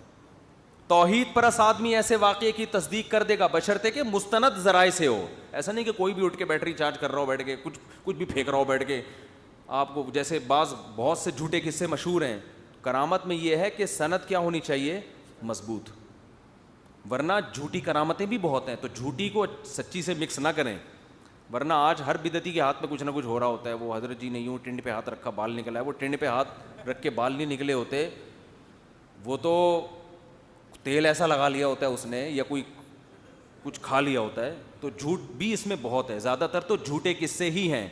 لیکن ان جھوٹے قصوں کی نفی میں بعض لوگ جو قرآن و سنت کو نہیں جانتے, لیبل لگاتے ہیں قرآن و سنت کا, وہ ان جھوٹے قصوں کے ضمن میں سچے قصوں کا بھی صرف اس بیس پہ انکار کرتے ہیں کہ یہ ممکن نہیں ہے, اور بعض اس بیس پہ انکار کرتے ہیں کہ اگر یہ تمہارے کسی بزرگ سے ہو سکتا ہے تو صحابہ سے کیوں نہیں ہوا. تو میں ان سے سوال کرتا ہوں کہ سلیمان علیہ السلام کا تخت ان کا ایک امتی اٹھا کے لا رہا ہے, سلیمان علیہ السلام کیوں نہیں لے کر آ گئے؟ خود لا سکتے تو بولتے کہ کون لے کر آئے گا. تو کرامت کا صادر ہونا اس کی علامت نہیں ہے کہ جس سے کرامت صادر ہو رہی ہے وہ کم درجے کا ہے, جس سے صادر ہو رہی ہے اس کا مقام زیادہ, جس سے کرامت صادر نہیں ہو رہی اس کا مقام کم. عین ممکن ہے کم درجے کے ولی پہ ہاتھ پہ کرامتیں ہوں, جو زیادہ اچھا ولی ہے اس کے ہاتھ پہ کرامتیں نہ ہو. تو یہ اس کی علامت نہیں ہے کہ جس شہید کے خون سے خوشبو آ رہی ہے وہ زیادہ اعلی درجے کا شہید تھا. بھئی یہ اللہ کی مرضی جس کے ہاتھ پہ ظاہر کر دے, یہ اللہ کی مرضی. تو اس میں ہمیں گہرائی میں جانے کی, باریکی میں جانے کی ضرورت نہیں ہے. ہاں جب کسی شہید کے خون سے آ رہی ہے ہم سبحان اللہ کہیں گے کہ یہ کس کی قدرت ہے, اللہ کی. یہ شہید کی تھوڑی قدرت ہے, اللہ کی قدرت ہے. تبھی جیسے ہی سلیمان علیہ السلام کے دربار میں موجود آدمی جو بزرگ جو تھے وہ جیسے ہی تخت لے کر آئے ہیں, دیکھو انہوں نے کیا کہا تھا کہ میں پلک جھپکنے سے پہلے تخت اٹھا کے لے آؤں, یہ کہا اور آ گیا. تو سلیمان علیہ السلام کو چاہیے تھا اٹھ کے گلے ملتے ان بزرگ سے, زندہ باد یار, تو ہے بندہ ہے بھائی, تیرا مجھ پر احسان ہے. لیکن سلیمان علیہ السلام نے کیا فرمایا, فلما رآہ مستقرا عنده, جیسے ہی ابھی پلک جھپکی نہیں ہے دیکھا, اس بندے نے کہا اور آ گیا, قال ھذا من فضل ربی, یہ میرے رب کا فضل ہے. کیا مطلب, یہ بھائی تیرا کمال نہیں ہے, کرنے والا کون ہے؟ اللہ کر رہا ہے. لیکن اللہ اگر تیرے ہاتھ پہ کر رہا ہے اس کے ہاتھ پہ نہیں کر رہا تو یہ تیری فضیلت کی بہرحال دلیل ہے. بہت مشکل ہے بات سمجھانا, نہیں سمجھانا بھی بہت مشکل ہے. میں یہ چھوڑ رہا تھا یہ جملہ, اس لیے میں نے درمیان میں لا کے جب نہیں لگایا تو غلط جگہ نہیں لگ گیا. وہ بہت مشکل ہے بات سمجھانا. تو یہ اس کی علامت تو ہے نا کہ باقیوں پہ جن سے جو کام نہیں ہو رہا ون سے ہو گیا. وہی کہتے ہیں نا جن سے بچے ایسی زبان بول رہے ہوتے ہیں, ونوں نے بولا ہے کہتے ہیں نا, جن نے تو نہیں بولا. ایک صاحب مجھے کہنے لگے جب آپ وہاں جائیں گے وب میں بھی آؤں گا. میں نے کہا یہ وب کیا ہے بھائی؟ کہ یہ وب بھی نکالا ہوا ہے لوگوں نے, تو ون بھی نکالا ہوا ہے. تو جن سے نہیں ہوا ون سے ہو گیا. لیکن سلیمان علیہ السلام کہہ رہے ہیں یہ کس کا فضل ہے؟ اللہ کا. لیکن اس کے ہاتھ پہ کرامت کا ظاہر ہونا بہرحال اس کی بھی فضیلت ہے کہ سلیمان علیہ السلام کے دربار میں ایسے تگڑے تگڑے اولیاء کرام موجود ہیں. بات آ رہی ہے؟ اب سمجھو, میں نے کئی سال پہلے یہ دعویٰ کیا تھا کہ حضرت مولانا موسیٰ روحانی بازی رحمۃ اللہ علیہ عامل نہیں تھے, نہ انہوں نے کوئی اس طرح کی علم کیے ہوئے تھے. یہ جو تعویذ کا اثر اگر ہو رہا تھا یہ ان کی کرامت ہے, اس کا عامل بننے سے کوئی تعلق نہیں ہے. اللہ نے ان کے ہاتھ پہ اس طرح کرامت ظاہر کی کہ پرچی میں کسی کو بسم اللہ لکھ کے دے دی اور کہا پانی میں گھول کے پی جا, بس اس میں اللہ نے کیا کر دی؟ جان ڈال دی. تو ہوتا ہے یہ. اب لوگ کہتے ہیں یہ کیسے ممکن؟ بھائی آپ کے ہاں بزرگ مارکیٹ سے شارٹ ہیں, جن کے ہاں بزرگ ہوتے ہیں ان کے ہاں ہوتا ہے. بہت سے لوگوں کے بزرگ ہیں ہی نہیں, ٹھیک ہے نا, تو ان کو کبھی نظر ہی نہیں آیا یہ. تو جن کے ہاں ہوتے ہیں, میں اپنے شیخ کی کرامت جانتا ہوں, لیکن میں ان کرامتوں کے واقعات آپ نے دیکھا ہوگا اکثر بیان نہیں کرتا. وجہ اس کی ہے کہ کرامت شریعت نہیں ہے, اور ان کرامتوں کو زیادہ بیان کرنے سے لوگوں کے گمراہ ہونے کا بھی خطرہ ہوتا ہے, کیونکہ بعض دفعہ شیطانی تصرفات ہوتے ہیں, لوگ اس کو کیا سمجھ رہے ہوتے ہیں؟ کرامت. وہ ہے نا, وہ لوہا نکال رہا ہے, اندر سے کیلے نکال رہا ہے, پتہ نہیں کیا کیا کر رہا ہے, یہ شیطانی تصرفات ہیں. اس لیے کہ کرامت کے لیے سب سے پہلے ضروری ہے انسان شریعت کو فالو کرتا ہو. جو شریعت ہی کو فالو نہیں کر رہا اس کے ہاتھ پہ کرامتیں تھوڑی ہوں گی, اس کے ساتھ تو شیاطین ہوتے ہیں, وہ کچھ شعبدے دکھا رہے ہوتے ہیں بیٹھ کے. تو اس لیے ہم زیادہ ان واقعات کو, میرے اپنے شیخ کی کچھ کرامتیں تھیں, ہم ان کو زیادہ بیان نہیں کرتے, اس لیے کہ اصل کیا ہے بھائی؟ شریعت ہے. قرآن و سنت پہ جو چل رہا ہے, ایک بھی کرامت ظاہر نہ ہو وہ ٹھیک ہے, اور جو قرآن و سنت پہ نہیں چل رہا وہ مردوں کو بھی زندہ کر کے دکھا دے, ہم اس سے متاثر ہونے والے بالکل بھی نہیں. وہ ہوتا ہے نا زندہ, ہمیں کیا پتہ نہیں شعبدے ہوں گے, کچھ ہو سکتا ہے وہ مرا ہی نہ ہو, کم وقت ویسے ہی لیٹا ہوا ہو, پھر اس نے زندہ کر دیا, وہ کھڑا ہو گیا اور اٹھ کے باتیں کر رہا ہے ہم سے. تو یا ہمیں خواب آ رہا ہو, یہ مسمرزم کر دیا ہو. بعض دفعہ دماغ پہ مسمرزم بھی ہو جاتا ہے, دماغ کیپچر کر لیتے ہیں, پھر جو سمجھاؤ گے آپ کی کھوپڑی شریف میں آ جائے گا. وہ کھوپڑی تو شریف ہے نا, اس کو تو بیچاری کو جو سمجھاؤ اس کے دماغ میں گھس جاتا ہے وہ. تو یہ کرامت کے قبیل سے ایسے واقعات ہوتے ہیں بہت. تو اچھا خیر, کچھ واقعات اور آ رہے تھے ذہن میں, لیکن چھوڑو ابھی. تو ہم ویسے ہی ان کرامتوں کو اس لیے کہ بھائی اصل تو عمل ہے نا, تو عملی زندگی کو اگر حضرت مولانا موسیٰ روحانی بازی رحمۃ اللہ جو بزرگ تھے کرامت کی وجہ سے نہیں تھے, وہ اپنے اعمال کی وجہ سے تھے, تو اللہ نے ان کے ہاتھ پہ ایک چیز ظاہر کر دی. تو انہوں نے ہمارے شیخ جو ان کے شاگرد تھے ان کو کہا کہ میں چاہتا ہوں کہ یہ آپ کو بھی یہ ہو جائے, یعنی آپ بھی جب کسی کو تعویذ دیں تو فوراً کیا ہو جائے؟ فائدہ ہو جائے. اور اس کے لیے لوگ میرے بڑے پیچھے پڑے ہوتے ہیں. تو ہمارے شیخ بڑے خاندانی, انہوں نے کہا حضرت میں ان چکروں میں پڑھنا ہی نہیں چاہتا, میں چاہتا ہوں اللہ بس مجھ سے دین کا کام لے لے. سمجھ رہے ہو؟ تو یہ اور بڑی کرامت ہے, ٹھیک ہے نا, کہ ایک بزرگ کی کرامت دیکھ رہے ہیں اور وہ کہہ رہے ہیں کہ میں دعا کروں گا, اللہ سے التجا کروں گا, تو آپ کے اندر بھی ہے. انہوں نے کہا پھر میں تو اسی میں لگ جاؤں گا نا, میں چاہتا ہوں میں دنیا سے جاؤں تو بس دین کا کام کر کے جاؤں. تو ایسے ایسے خاندانی شیخ ہم نے رکھے ہوئے ہیں الحمدللہ. اچھا خیر, اور میں بھی یہ کام نہیں کرتا ویسے, میرے میں کرامت ہے بھی نہیں, میں تو پرچی لکھ کے بھی دوں گا, میں تو ویسے ہی لکھ کے دوں گا 4 کر لے, پھنسو گے اور کچھ نہیں ہوگا. کیونکہ ہم یہ کہہ رہے ہیں یہ جو عورتوں کو ٹھکانہ دو یار, اتنی بیوہ طلاق یافتہ عورتیں, ان کو ٹھکانہ دو, کیا کرنا ہے؟ مسائل اللہ سے دعا مانگو, سب سے بہتر کیا ہے؟ دعا مانگو, تعویذ گنڈوں سے نکالو اپنے آپ کو. خیر, تو بات جلدی سے سمیٹ کے ختم کرتا ہوں. بات یہ چل رہی تھی کہ حضرت خولہ رضی اللہ تعالیٰ عنہ نے بڑا خاندانی کام کیا نا, میاں بیوی چھپ کے کمپرومائز کر لیتے, نہ ان کو اللہ سے ڈرتا, حالانکہ شوہر کے ساتھ رہنا بھی چاہتی ہیں, بچے رول رہے ہیں, طلاق کے بعد بعض دفعہ بڑے حالات خراب ہوتے ہیں. نہیں بھائی, جب تک نبی سے فتویٰ نہیں ملے گا اس وقت تک شوہر کو قریب آنے نہیں دوں گی, شوہر کے ساتھ ہی رہوں گی.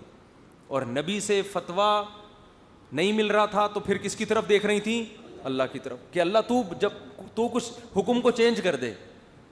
قرآن کیا آیتیں نازل ہوئی, قد سمیع اللہ, سن لی اللہ نے بات. یہ قد سمیع جو ہے نا, یہ ہے پریزنٹ پرفیکٹ ٹینس. جب ہم کہتے ہیں نا آئی ہیو ڈن, میں یہ کام کر چکا ہوں, یہ وہ ہو گیا, ٹھیک ہے نا, ایسے موقع پہ کہتے ہیں نا. اللہ فرماتے ہیں قد سمیع اللہ, اللہ نے سن لی بات. کیا مطلب؟ اب رزلٹ آ گیا ہے بس. قول التی تجادلک فی زوجہا، اس خاتون کی بات جو اے نبی آپ سے اللہ کے بارے، اپنے شوہر کے بارے میں جھگڑ رہی تھی. وتشتکی الی اللہ، اور شکایت کس سے کر رہی تھی؟ اللہ سے، کہ اللہ تو کچھ حکم تبدیل کر دے. پھر اللہ نے آیتیں نازل کیں. تو یہ اتنا بڑا مقام حضرت خولا کو ملا. دیکھو نبی پر وہی دو طرح سے آتی تھی، قرآن والی اور ایک حدیث والی. حدیث والی وہی وہ ہے جو پیغام اللہ کا ہے مگر الفاظ کس کے ہیں؟ نبی کے. حدیثیں بھی تو وہی ہیں نا. اور ایک وہی قرآن والی ہے جس میں الفاظ بھی کس کے ہیں؟ اللہ کے. جو نماز میں تلاوت اسی کی ہو سکتی ہے، دوسری وہی کی نماز میں تلاوت نہیں ہو سکتی. اس کے ایک ایک لفظ کی حفاظت کا اللہ نے وعدہ کیا ہے. جو قرآن والی وہی ہے کہ وہ ایک حرف بھی قیامت تک تبدیل نہیں ہو سکتا. اس وحی میں ان کا تذکرہ ہوا. تو یہ اللہ نے پروٹوکول کیوں دیا؟ کہ اس خاتون میں اللہ کا خوف تھا کہ بھائی کتنا ہے بھی پرانے تعلقات ہوں، کیونکہ ان کے شوہر بھی ایجڈ تھے، پرانا رشتہ ہوتا ہے تو وہ ٹوٹنا اور مشکل ہوتا ہے. لیکن انہوں نے کہا بھائی اللہ کی حدود سے تجاوز نہیں کروں گی. تو یہ کیوں ہو رہا ہے؟ آخرت کا یقین تھا جو اصل میں سمجھانا چاہ رہا تھا. حضرت عمر ایک دفعہ گزر رہے تھے، راوی بیان کرتے ہیں اپنے دور خلافت میں. تو ایک بوڑھی خاتون، یہ خاتون بوڑھی ہو چکی تھیں اس وقت حضرت عمر کے دور حکومت میں. تو انہوں نے حضرت عمر کو روکا اور ملامت شروع کر دی کہ آپ کا دور، جیسے لوگ حکمرانوں کو کہتے ہیں نا یہ ہو رہا ہے، یہ نہیں ہو رہا، یہ نہیں ہو رہا. انہوں نے حضرت عمر کو ملامت کرنا شروع کر دی. آپ امیر المومنین ہو. جیسے ہوتا ہے نا آپ کے دور میں. اب ظاہر ہے جو بادشاہ ہوتا ہے یہ تو نہیں کہ اب ہر جگہ جا کے وہ 100% تو کوئی بھی نہیں کر سکتا نا. تو ملامت شروع کر دی. حضرت عمر سن رہے ہیں، نصیحت سن رہے ہیں. حضرت عمر کے خادم نے اس خاتون کو ٹوکا تھوڑی دیر میں کہ تو نے بہت کر دی ہے، بس اب خاموش ہو جا. ٹھیک ہے تھوڑی دیر اچھا لگتا ہے لیکن اب بار بار ایک ہی بات کو ریپیٹ کیے جا رہی ہے.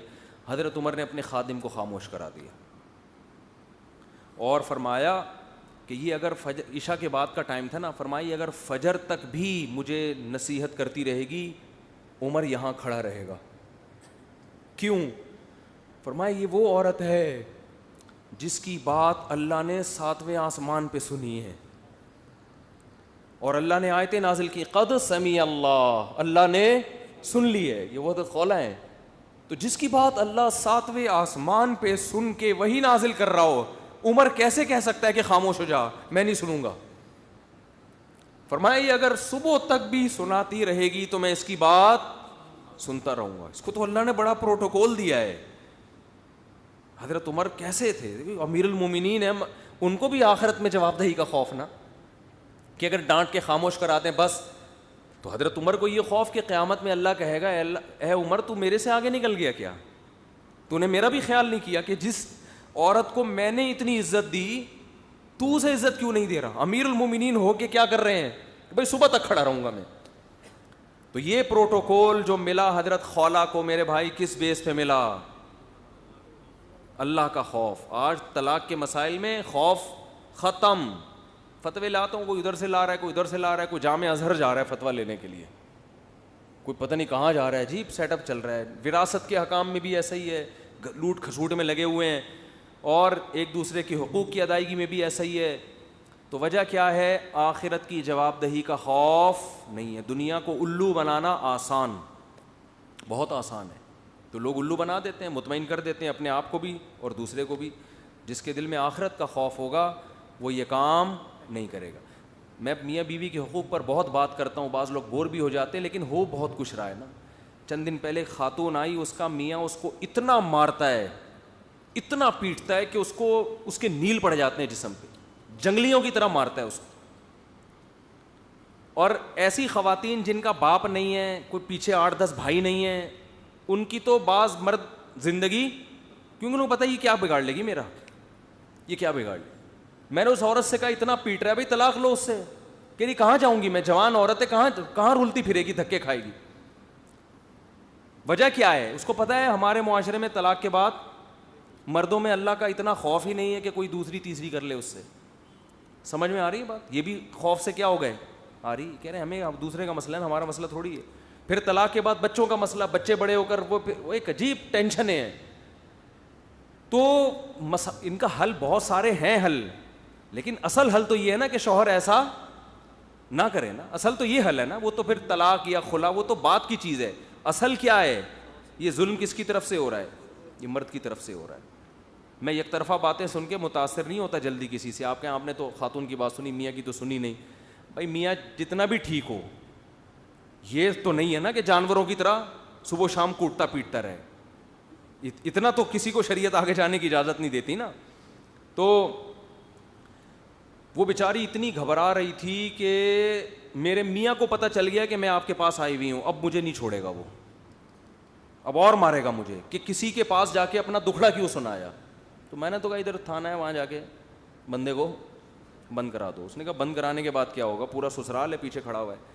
تو حقیقت یہ ہے کہ چاہے عورتیں بھی کر رہی ہوتی ہیں, پیٹ نہیں رہی ہوتی لیکن اور طرف سے ٹارچر کر رہی ہوتی ہیں. حقیقت یہ ہے کہ قانون کے ذریعے آپ ایک دوسرے کے حقوق ادا نہیں کروا سکتے. قانون کی پہنچ یہاں تک نہیں ہوتی, قانون کو پتہ نہیں ہوتا ہو کیا رہا ہے گھروں کے اندر. اللہ کا خوف اور آخرت کا خوف دل میں نہیں ہوگا اس وقت تک ایک دوسرے کے حقوق ادا کرنے کے لیے لوگ تیار. اب کیونکہ یتیم بچی سے شادی کر لی نا, نہ باپ ہے نہ ماں ہے, تو پتہ ہے پیچھے پوچھنے والا کوئی ہے نہیں, اس کو لا کے ایسے بے یار و مددگار گھر میں پھینک دیا جا کے. نہ تمیز سے بات کر رہے ہیں اس سے, نہ اس سے جناب کوئی حقوق ادا کر رہے ہیں.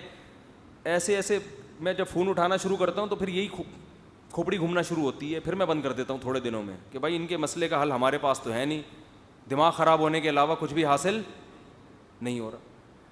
عورت ہے, نہ اس کا باپ ہے, نہ ماں ہے, نہ بھائی ہیں. یہ تو فیملی پلاننگ کا عذاب ہے نا. ابا اماں کو چاہیے اتنے بچے تو پیدا کرو کہ کل کسی خاندان میں ظلم ہو تو پیچھے بہن بھائی سپورٹ تو کریں اس کو. بہن بھائی ہوتے ہی نہیں ہے, ایک آدھ ہو گیا وہ بھی بیچارہ وہ اپنے مسائل حل کرے گا یا آپ کے. ہول سیل کے حساب سے جب بہن بھائی ہوتے ہیں پھر عورت پہ ظلم کرنا آسان بولو نہیں ہوتا. پھر وہ کوٹ کے دکھائے, پیچھے 6 سالے آ جائیں گے, بولیں گے تو سالوں کے ڈر سے حقوق ادا کرے گا. وہ نہیں آ رہی میرا خیال ہے بات سمجھ. تو حکیم الامہ نے لکھا ہے کہ ایسے خاندان میں نا جہاں لڑکی کے بھائی ہوتے ہیں وہاں پھر حقوق ادا ہونے کا امکان زیادہ ہوتا ہے. ان کو پتہ ہے کہ یہ پوچھیں گے آ کے, یہ بھی چترول لگا سکتے ہیں. اب خام خامے بہنوئیوں کو کوٹنا نہ شروع کر دیں جا کے. تو کیا ہے کہ اللہ کا خوف. ہاں عورت ہے جس کا ابا نہیں ہے, اب کیا ہے بیوی سے کموا بھی رہا ہے, کما کے بھی خود لے کر آؤ گے. اب وہ بچوں کی وجہ سے مجبور ہو جاتی ہے کہ میں ان بچوں کو لے کے کہاں گھوموں گی. بچوں کی وجہ سے کوئی شادی بھی نہیں کرے گا. جو مالدار گھرانے ہیں نا وہ تو سروائیو کر جاتے ہیں, کوئی بات نہیں, اپنے گھر بٹھا لیا, کوئی غریب گھروں کے مسائل بہت خطرناک ہیں. آپ کہہ سکتے ہیں بھائی کوئی بات نہیں, گھر آ کے ابا کے گھر کھائے نا. وہ ابا کہہ رہے ہیں میرے پاس کھانے کو روٹی نہیں ہے, یا ابا ہے ہی نہیں. اکثر تو ان کے ساتھ ہوتا ہے جن کے ابا ہی نہیں ہے. تو وہ کیا کرے گی بھائی, پھر وہ تو بڑے مسائل ہیں. لبرل لوگوں کے پاس ایک ہی حل ہے کہ سب کو جاب پہ لگا دو. سب کو کیا کر دو, جاب پہ. جب آپ نے سب کو لگا دیا نا تو یہ خاندانی نظام تو ہو جائے گا آہستہ آہستہ تباہ. تو کھانے پینے کا تو انتظام ہو جائے گا, پھر حلال حرام کا فرق بولو ختم. تو چونکہ آپ کی نظر میں یہ کوئی مسئلہ ہی نہیں ہے کہ آپ کی نظر میں کوئی سیاستدان ہوٹل میں کچھ کرتا ہوا پکڑا جائے تو کوئی بات نہیں, یہ ان کا نجی معاملہ ہے. آپ ان چیزوں کو اچھا یہ جو ابھی واقعہ ہوا ہے نا ماضی میں, ہوٹل میں کوئی سیاستدان کچھ قابل اعتراض حالت میں پکڑے گئے ہیں. میں ان لوگوں سے پوچھتا ہوں کہ وہ جو ایک مولانا ٹائپ کے جو تھے, مفتی میں ان کو نہیں کہتا, مفتی آج کل ہر دوسرے آدمی کے نام کے ساتھ لگا ہوا ہے, ان کے ساتھ جو کچھ ہوا اس پہ تو آپ نے بڑا اچھالا اس کو, اور یہ جو پکڑے گئے ہیں اس پہ کیسے ہیں بالکل خاموش. تو یہ ناانصافی ہے. دوسری بات یہ کہ جب بھی ایسی کوئی ویڈیو کسی کی لیک ہوا کرے تو جو کرنے والا ہے اس کو تو ملامت کرو, لیکن جنہوں نے خفیہ کیمرے لگائے ہوئے ہیں نا وہ بھی قابل ملامت ہیں. ہوٹل پہ جب کوئی آدمی جاتا ہے چاہے وہ زنا ہی کر رہا ہو تو شریعت میں کسی کے جرم کو چھپانے کا حکم ہے, اس کو شائع کرنے کی اجازت نہیں ہے. اب جس نے بھی ہوٹل لیا ہوگا اس نے ہوٹل والے پر اعتماد کیا ہے کہ میں یہاں آرام سے رہوں گا. ہوٹل والے کو کس نے اجازت دی ہے کہ وہاں کیمرہ لگا کے لوگوں کی پرائیویسی میں جو ہے وہ مطلع ہو. عبداللہ بن مسعود رضی اللہ تعالیٰ عنہ کے پاس 4 آدمی آئے, انہوں نے کہا کہ ہم نے فلاں کو زنا کرتے ہوئے دیکھا ہے. انہوں نے حکم دیا اس کو زانی کو کوڑے لگائے جائیں, لیکن آپ نے ان گواہوں کو بھی ملامت کی. فرمایا تم نے ایک آدمی کو دنیا میں ذلیل کر دیا, کتنا اچھا ہوتا کہ تم اس کے جرم پہ پردہ ڈال دیتے. حالانکہ وہ شرعی 4 گواہ تھے جن کو اجازت ہے, جبکہ 4 گواہ اگر نہ ہوں تو اسلام میں اجازت نہیں ہے کہ آپ کسی کے جرم کو ہائی لائٹ کریں, دنیا میں پھیلائیں, چاہے کوئی بھی ہو. تو یہ ہوٹل والوں کا اور جو خفیہ کیمرہ نصب کرتے ہیں وہ بھی دودھ کے دھلے ہوئے نہیں ہیں. میں کہتا ہوں جتنی ملامت اس مجرم کو کرنی چاہیے اتنی ہی ملامت ان لوگوں کو بھی کرنی چاہیے جو کسی کے چھپے ہوئے گناہ کو ہائی لائٹ کرتے ہیں.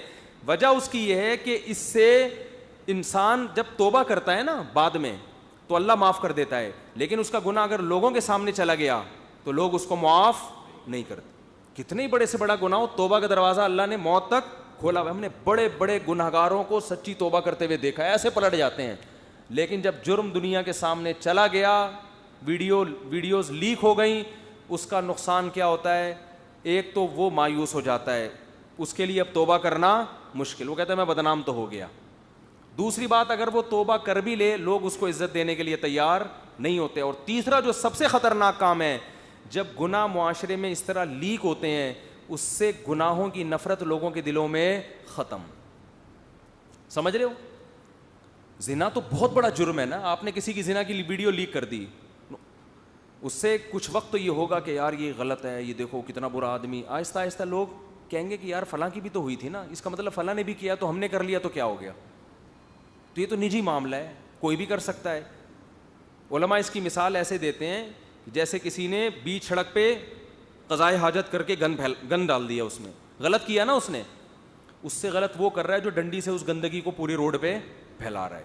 تو گناہ کی خبر جو شائع کرنے والا یا کسی کی پرائیویسی پر مطلع ہو کے خفیہ کیمرے لگا کے جو مطلع ہو کے اس گناہ کو پھیلانے کا ذریعہ بنتے ہیں, وہ اس گناہ کرنے والے سے زیادہ بڑے مجرم ہیں. سمجھتے ہو بات کو؟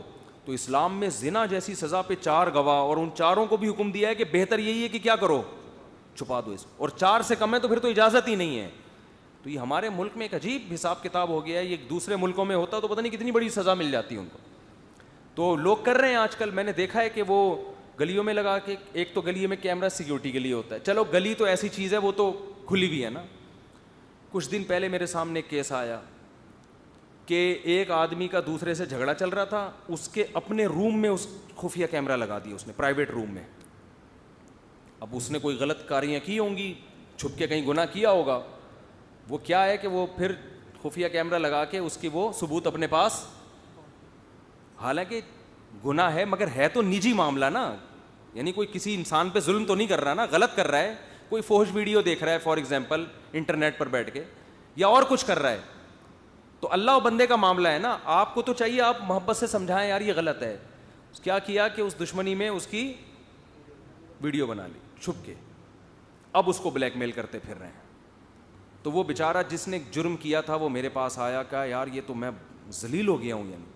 تو میں نے کہا خیر تم نے بھی کوئی اچھا کام نہیں کیا, لوگ تو آتے ہیں پھر اپنے دکھڑے سنا رہے ہوتے ہیں, لیکن اس نے جو کیا ہے وہ تمہارے سے بھی زیادہ برا کیا ہے. تو اتنا کسی کے گناہوں سے پردہ ہٹاؤ جتنا چاہتے ہو کہ میرے گناہ پر پردہ رہے, جتنا اپنا چھپانا چاہتے ہو نا. ہر آدمی چاہتا ہے کہ میری پرائیویسی پر دوسرے مطلع, میں نے اگر گناہ کیا بھی ہے تو چھپا رہے. تو دوسروں کے گناہوں پر بھی کیا کرنا چاہیے؟ نبی نے فرمایا, حدیث کا مفہوم ہے, جو دوسروں کے گناہوں سے پردے اٹھاتا ہے قیامت کے دن اللہ اس کے گناہوں سے بھی پردے اٹھائے گا. تو آخرت کا جب تک خوف نہ ہو تو یہ سارے کام ہوتے ہیں. بات کو میں جلدی اب سمیٹ کے ختم کرتا ہوں. تو اصل بات یہاں سے چل رہی تھی کہ ان کے دل میں آخرت کا خوف تھا, حضرت خولہ کے دل میں, تو کیا کچھ کروا دیا ان سے. دیکھو پھر کیسی آیتیں نازل ہو گئیں. تو قرآن بار بار آخرت کا کیوں کہہ رہا ہے کہ بھائی جب تک آپ آخرت کا خوف نہیں ہوگا اس وقت تک انسان کا بچہ نہیں بنے گا. تو میں بات یہ کر رہا تھا جس کو میں سمیٹتا ہوں کہ حضرت صالح علیہ السلام اپنی قوم کو اصل میں اصلاح کرنا چاہتے تھے نا, قوم سمود کی. تو صرف شرک چھڑوا دیتے, یہ بتا دیتے کہ یہ تمہارے ہاتھ سے بنے ہوئے بت ہیں, ان کی پوجا مت کرو, 2 اور 2 4 کی طرح, بات واضح. لیکن بار بار ان کو کیا کہہ رہے ہیں, آخرت پر ایمان لے کر آؤ. وجہ کیا تھی؟ ان کو پتہ تھا کہ دلائل کی دنیا سے ہر آدمی نہیں مانتا. دلائل کی دنیا سے ماننے والے دنیا میں بہت تھوڑے ہوتے ہیں. اکثر نفس پرستی کا شکار ہو جاتے ہیں, خواہشات نفسانیہ کا شکار ہو جاتے ہیں, قوم پرستی کا شکار ہو جاتے ہیں, خاندانی روایات کا شکار ہو جاتے ہیں. اس قوم میں یہ بیماری ہے شرکی یہ اس قومیت اور رشتہ داری کی بیس پر بت پرستی کو چھوڑنے کے لیے تیار نہیں ہوں گے. جیسے ابراہیم علیہ السلام نے اپنی قوم سے کہا بت پرستی چھوڑو, اور سمجھایا پورا, وہ ان کو ٹنڈا کر دیا نا, وہ جو گلے میں کلاڑے ڈال کے کہ بڑے والے نے کیا یہ کام, قوم کی سمجھ میں نہیں آیا. تو حضرت ابراہیم نے کیا فرمایا, انما اتخذتم من دون اللہ اوثانا مودۃ فی الحیات الدنیا مودۃ بینکم فی الحیات الدنیا, انما اتخذتم من دون اللہ اوثانا مودۃ بینکم فی یہی ہے نا بھائی آیت, مودۃ فی الحیات الدنیا, کہ تم جو ان بتوں کی پوجا کر رہے ہو نا آپس میں رشتہ داری کی محبت کی وجہ سے کر رہے ہو, کہ تمہاری قوم اور رشتہ داروں کا مذہب کیا ہے, بت پرستی, اس وجہ سے کر رہے ہو. تو ٹھیک ہے, لیکن یہ ذہن میں رکھنا, یکفر بعضکم ببعض ویلعن بعضکم بعضا, ویلعن بعضکم ببعض, یہی ہے بعضا ہے یا ببعضن ہے, ویلعن بعضکم بعضا, کہ یہی قیامت جب قائم ہوگی نا تو جن رشتوں کی وجہ سے بتوں کو پوج رہے ہو کہ ہماری پرمپرا, ہمارے باپ دادا, ہمارے چاچے مامے یہی کرتے آئے ہیں, انہی پر قیامت کے دن لعنتیں بھیجو گے کہ ان کی وجہ سے آج آگ میں جل رہے ہیں ہم. سمجھ میں آ رہی ہے بات؟ تو جب تک آخرت نہیں ہوتی میرے بھائی, انسان کا بچہ نہیں بنتا. وہ پتھر کو پوجنا شروع کر دیتا ہے, وہ مزاروں پہ جا کے سجدے کرنا شروع کر دیتا ہے.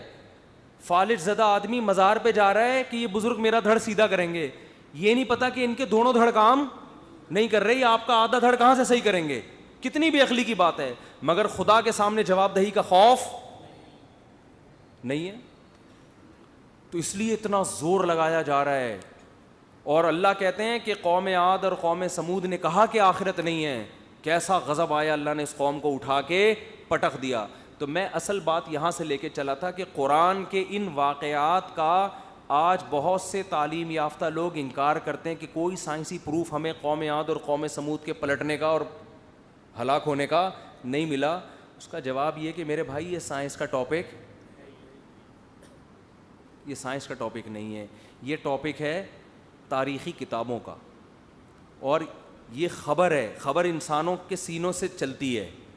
اور جو متواتر خبریں ہوتی ہیں نا, جو لاکھوں لوگ بیان کرتے آ رہے ہوں, ان خبروں کے بارے میں ساری دنیا کے عقل مند متفق ہیں کہ وہ جھوٹی نہیں ہو سکتی, کیونکہ اتنے سارے لوگ جھوٹ پہ جمع نہیں ہو سکتے, یہ نیچر کے خلاف ہے.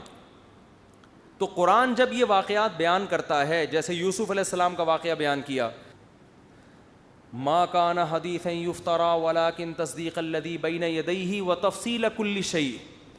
قرآن کہہ رہے یوسف علیہ السلام کے واقعے میں آخر میں کہ یہ قرآن, یہ واقعہ گڑھا ہوا واقعہ نہیں ہے, لیکن یہ تصدیق کر رہا ہے ان کتابوں کی جو اس سے پہلے گزر چکی ہیں.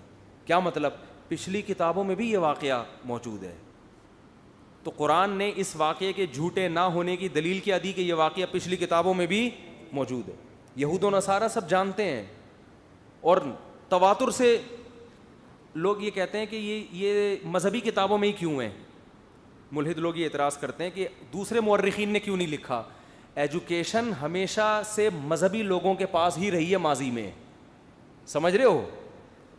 آپ اگر ماضی میں جاؤ گے نا تو ایجوکیشن کی فیلڈ میں تاریخیں لکھنے والے یہ سارے مذہبی لوگ ہی تھے. جو مذہب کو فالو نہیں کرتے تھے ان کی زندگیاں وہ تہذیب اور تمدن سے بالکل دور تھیں. یہ تو اب جا کے فرق ہوا ہے کہ مذہبی لوگوں نے تعلیم چھوڑ دی اور تعلیم یافتہ لوگوں نے مذہب چھوڑ دیا, پہلے ایسا ہی ہوتا تھا.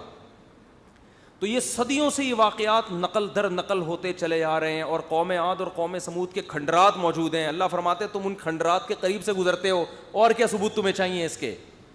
تو قرآن ان واقعات کو بیان کرتا ہے جو پہلے سے لوگوں میں مانوس تھے. وجہ کیا ہے؟ اگر قرآن کوئی نیا واقعہ لے کر آتا جس سے لوگ پہلے سے مانوس نہیں تھے تو پھر اس واقعے کو ثابت کرنا ایک نیا کام ہوتا, پھر اس واقعے سے جو سبق مل رہے ہیں وہ ایک الگ کام ہوتا. اس لیے قرآن کے واقعات وہی ہیں جو یہود و نصارہ نے بیان کیے ہیں. البتہ یہود و نصارہ یہ الزام لگاتے ہیں کہ یہ نبی کا معجزہ نہیں ہے, بلکہ یہ ہماری کتابوں سے معاذ اللہ چوری کی ہے, معاذ اللہ. تو قرآن اس کا بھی جواب دیتا ہے کہ محمد صلی اللہ علیہ وسلم تو 13 سال مکہ میں رہے ہیں, زیادہ تر واقعات تو یہ مکہ میں سنائے گئے ہیں. وہاں تو آپ کا نہ یہودیوں سے کوئی واسطہ اور نہ عیسائیوں سے, اور نہ لکھنا جانتے نہ پڑھنا جانتے. تو اس 13 سال میں کون ان کو سکھا کر گیا ہے؟ اس کا نام بتاؤ بھائی. تو کوئی ایسا شخص نہیں تھا جس پر مشرکین مکہ نے الزام لگاؤ یہ والا بتاتا. ایک پہ الزام لگاتا لیکن وہ عجمی تھا کہ یہ باہر سے آتا ہے. تو قرآن نے کہا لسان الذی یلحدون الیہ اعجمی وہذا لسان عربی مبین. جس کی طرف تم نسبت کرتے ہو وہ عجمی ہے, اس کو عربی نہیں آتی, اور یہ جو کلام ہے یہ ٹوٹلی کس میں ہے؟ عربی میں. اور نبی صلی اللہ علیہ وسلم عربی کے علاوہ کوئی زبان نہیں جانتے تھے. اور اگر فرض کر لو, ایک مثال دے کے بات ختم کرتا ہوں, فرض کر لو یہ قرآن نے تورات اور انجیل سے معاذ اللہ نقل کفر چوری کی ہیں یہ واقعات, کہ قوم عاد کو ذبح کر دیا, قوم سمود کو, اور یوسف علیہ السلام کے واقعہ فرض کر لو وہاں سے لیے ہیں, تو انہوں نے کہاں سے لیے ہیں؟ آئی بات سمجھ؟ تو واقعات تو صحیح ہونا ثابت ہو گیا نا. ان واقعات کو یہودی بھی درست مانتا ہے اور عیسائی بھی درست مانتا ہے. اور دنیا میں یہودی, عیسائی اور مسلمانوں کی آبادی باقی تمام آبادیوں سے بہت زیادہ ہے. اگر ملائے دیکھا جائے نا, اتنی بڑی آبادی, لاکھوں کروڑوں ایک دوسرے سے نقل کرتے چلے آ رہے ہیں, اس سے زیادہ اوتھینٹک تاریخ کوئی ہو نہیں سکتی. یہ وہ واقعات ہیں جن کی صداقت پر اتنے انسان اور اتنے مورخین جمع ہوئے ہیں کہ اتنے واقعات اور ماضی کے کسی واقعے پر اتنے لوگ جمع نہیں ہوئے. تو اگر آپ ان واقعات کی حقیقت کا انکار کر دو گے تو آپ کو کسی تاریخی واقعے کی پھر صحت پر یقین نہیں ہوگا. تو اس لیے قرآن بیان کر رہا ہے بھائی آخرت کا انکار معمولی جرم بولو نہیں ہے. تو اور اس کی میں یہ جو ابھی واقعات آ رہے ہیں نا, فنکار کی ایک اور بڑے مشہور فنکار تھے, ان کی موت واقع ہو گئی. مجھے کسی نے کہا کلپ میں نے کہا یار یہ موتیں تو چلتی رہیں گی, یہ تو نیچرل ہے نا. آج میں پودے لگانے کے لیے نا وہ کھود رہا تھا, مجھے بڑا شوق ہے پودے لگانے کا. تو میں وہ بیلچے سے نا زمین کھود رہا تھا, اس میں آم کا پودا لگا رہا تھا. جب میں کھود رہا تھا تو میرے ساتھ کچھ لوگ لڑکے کھڑے ہوئے تھے. تو میں نے کہا دیکھو ایک دن آئے گا, میں نے یہ اپنے ایک لڑکا میرا شاگرد ہے ساجد نام ہے, میں نے کہا دیکھ تیری بھی قبر کھود رہی ہوگی ایک دفعہ, اسی طرح کھود رہی ہوگی, اور میں نے کہا میری بھی کھود رہی ہوگی, سامنے جنازہ پڑا ہوا ہوگا. بھائی اسی طرح بیلچے سے کھود رہے ہیں, درخت لگانے کا بھی وہی طریقہ ہے جو قبر کھودنے کا ہے. بھائی کھودنے کا اسٹائل تو دونوں میں کیا خیال ہے, ایک ہی سیم ہی ہوتا ہے. تو میں نے کہا یہ جو بیلچہ آج میں لے کے مٹی یوں نکال رہا ہوں, ایک دن آئے گا میں یہاں لیٹا ہوا ہوں گا اور اسی طرح سے مٹی بیلچے سے نکالی جا رہی ہوگی. یہ تھوڑا کم گہرا گڑھا ہے, تھوڑا سا زیادہ ہوگا, اور لمبائی میں بھی تھوڑا زیادہ ہوگا. یہ ہم چھوٹا اس لیے کر رہے ہیں کہ پودے اتنا ہی ہے, اس کے لیے اتنا گڑھا کافی ہے. ہمارے لیے تھوڑا سا لمبا گڑھا چاہیے ہوگا اور تھوڑا سا گہرا کہ نکل نہ جائے کہیں. تو میں نے کہا دیکھ لے بھائی کل ہمارے اوپر بھی یہ ٹائم آنے والا. 2-4 دفعہ میں نے کہا, پھر میں خاموش ہو گیا. میں نے کہا ادھر ہی نہ کوئی گر جائے بیچارہ خوف سے. 4-6 لوگ کھڑے ہوئے تھے. میں نے پھر بار بار پھر دوسرا پودا لگایا. میں نے کہا دیکھ لے بھائی اسی طرح بیلچا ہوگا, ہم لیٹے ہوئے ہوں گے. یہ ایسی خبر ہے کہ کسی کا باپ بھی اس خبر کو ریورس نہیں کر سکتا, یہ ہوگا. اور ہم کتنے بیوقوف ہیں یار. میں تو دوسروں کو نہیں, میں تو اپنے آپ کو کہتا ہوں. اتنی بڑی حقیقت ہمارے سامنے, بیلچے پکڑ کے کھود رہے ہوتے ہیں, دوسروں کے جنازوں پہ تبصرے کر رہے ہوتے ہیں, آج فلاں اداکار مر گیا, آج فلاں بزرگ کا انتقال ہو گیا. بھائی تو بھی مرے گا, کوئی نیا کام نہیں ہوا ہے. تو مرنا بھائی سب نے ہے. تو اتنی بڑی حقیقت ہے, لیکن ہم گھننے بنے ہوئے ہیں اور اس حقیقت سے ایسے آنکھیں بند کر کے بیٹھے ہوئے ہیں, وہ مر گیا ہم نے نہیں مرنا. اور قیامت کی جو ہولناکیاں تو اللہ بعد میں بیان کر رہا ہے. ہماری قیامت تو موت ہے نا, مر گئے تو بس آ گئی. ہمارے لیے تو اب قیامت ہونا نہ ہونا کیا ہے, یہ دوسرے درجے کی چیز ہے. ہم تو مر گئے تو یہ تو مزے تو ختم نہ سارے. یہ شادیاں مادیاں سب ٹاپک, طلاق یافتہ بیوہ, کنواریاں, بچے, یہ سارے ٹاپک کیا ہو جائیں گے. تبھی مجھے لوگ کہتے ہیں مفتی صاحب اب آپ دیکھو یار, اب زندگی کا کوئی بھروسہ نہیں ہے باپ, پھر وہ یعنی کیا یہ شادیاں وادیاں. تو میں کہتا ہوں یار زندگی کا کوئی بھروسہ نہیں, اس میں چاہتا ہوں جلدی سے شادی ہو جائے. ہم تھوڑا سا الٹے دماغ سے, اصل میں یہ سیدھا دماغ ہے, لوگوں کو کیا لگ رہا ہے الٹا لگ رہا ہے. اب ایک آدمی خود الٹا کھڑا ہو کے لوگوں کو دیکھ رہا ہے تو اسے سب کیا لگیں گے الٹے. اس کا حل یہ نہیں کہ سب کو الٹا کر دو, اس کا حل یہ کہ اس کو سیدھا کر دو. سمجھ رہے ہو. تو ہم یہ اس لیے کہہ رہے ہیں کہ ہمیں پتہ ہے یہ چیزیں آخرت میں ذخیرہ بن سکتی ہیں. تو لوگ ایک بات اور کہتے ہیں, ایک اشکال کا جواب دے کے بس ختم کرتا ہوں بات. یہ بھی بہت سے لوگ باتیں کرتے ہیں کہ جن کی 4 بیویاں ہوں وہ مر جائیں تو 4 عورتیں بیوہ ہو جائیں گی, اتنے بچے رل جائیں گے, اس لیے ایک ہی شادی کرو تاکہ مرو تو ایک عورت کا نقصان ہو, 4 کا نقصان نہ ہو. بات آ رہی ہے سمجھ میں؟ اس کا جواب یہ ہے کہ ایک آدمی کی 4 ہوں اور وہ مر جائے تو 4 کا نقصان اس لیے نہیں ہوگا کہ یہ مرا کیوں, اس لیے ہوگا کہ معاشرے میں تعدد زوجات کا رواج نہیں ہے. ایک ہی آدمی تھا جس کو 4 کا شوق تھا, اس کے علاوہ کسی کو شوق نہیں ہے. سمجھ میں آئی بات؟ اگر باقیوں کو بھی ہوتا تو ایک مرتا تو ان بیوہ طلاق یافتہ عورتوں سے دوسرے لوگ شادی کرتے. تو مرنے سے اسلامی معاشرے میں کبھی بھی کوئی عورت کے لیے مسئلہ کھڑا نہیں ہوا ہے. یہ ہمارے معاشرے میں اس لیے ہو رہا ہے کہ ایک آدمی اگر 4 کی بھی بالفرض لاہور میں کسی نے 4 کر لی, انا للہ ہو گیا اس کا, تو اس کی 4 جوان عورتیں جو برباد ہوں گی وہ اس لیے نہیں کہ اس کا انا للہ ہوا ہے, وہ اس لیے کہ معاشرے میں بیوہ عورتوں سے نکاح کا رواج ہے ہی نہیں. حضرت جعفر طیار جوان تھے بالکل, 4 بیویاں تھیں, غزوہ موتا میں شہید ہو گئے تو 4 جوان عورتیں بیوہ ہوئی نا, تو نبی نے یہ نہیں کہا کہ آج سے 4 شادیوں پر ہم پابندی لگا رہے ہیں کہ بھئی یہ تو ایک بیوی ہوتی تو ایک بیوہ ہو جاتی, چلو برداشت کریے, تو 4 عورتوں کا گھر اجڑ گیا. نبی نے کیا یہ نہیں کہا, بلکہ نبی کو معلوم تھا کہ معاشرے میں صحابہ کو میں اپنے عمل سے بتا چکا ہوں کہ زیادہ نکاح کرنے چاہیے. یہی وجہ ہے کہ حضرت جعفر طیار کی 4 بیویوں کو دوبارہ شوہر کی نعمت ملنے میں کوئی ذرا سی بھی ٹینشن نہیں ہوئی ہے. بڑے بڑے سرداروں کے عربوں کے رشتے آئے ہیں. حضرت ابو بکر نے نکاح کا پیغام بھیجا, حضرت علی نے نکاح کا پیغام بھیجا, اور پتہ نہیں کتنے صحابہ نے, کیونکہ حضرت ابو بکر پہلے سے میرڈ تھے, ان کو پتا تھا ایک نہیں اس کے بعد بھی ہو سکتی ہے, یہاں کرو دوسری.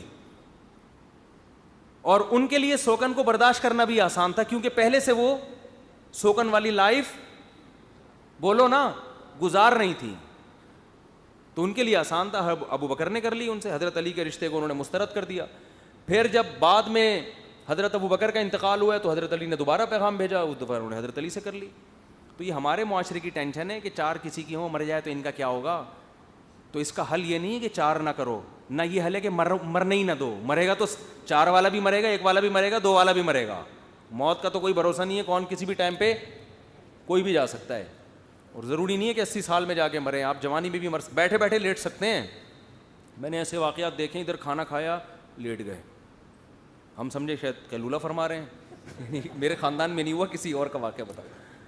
گھر والے سمجھے کہ شاید پتہ چلو جی یہ تو انا للہ ہی ہو گیا ان کا, کیونکہ جوانی میں جو اٹیک ہوتا ہے وہ تو پہلا اٹیک ہی مار دیتا ہے آدمی کو.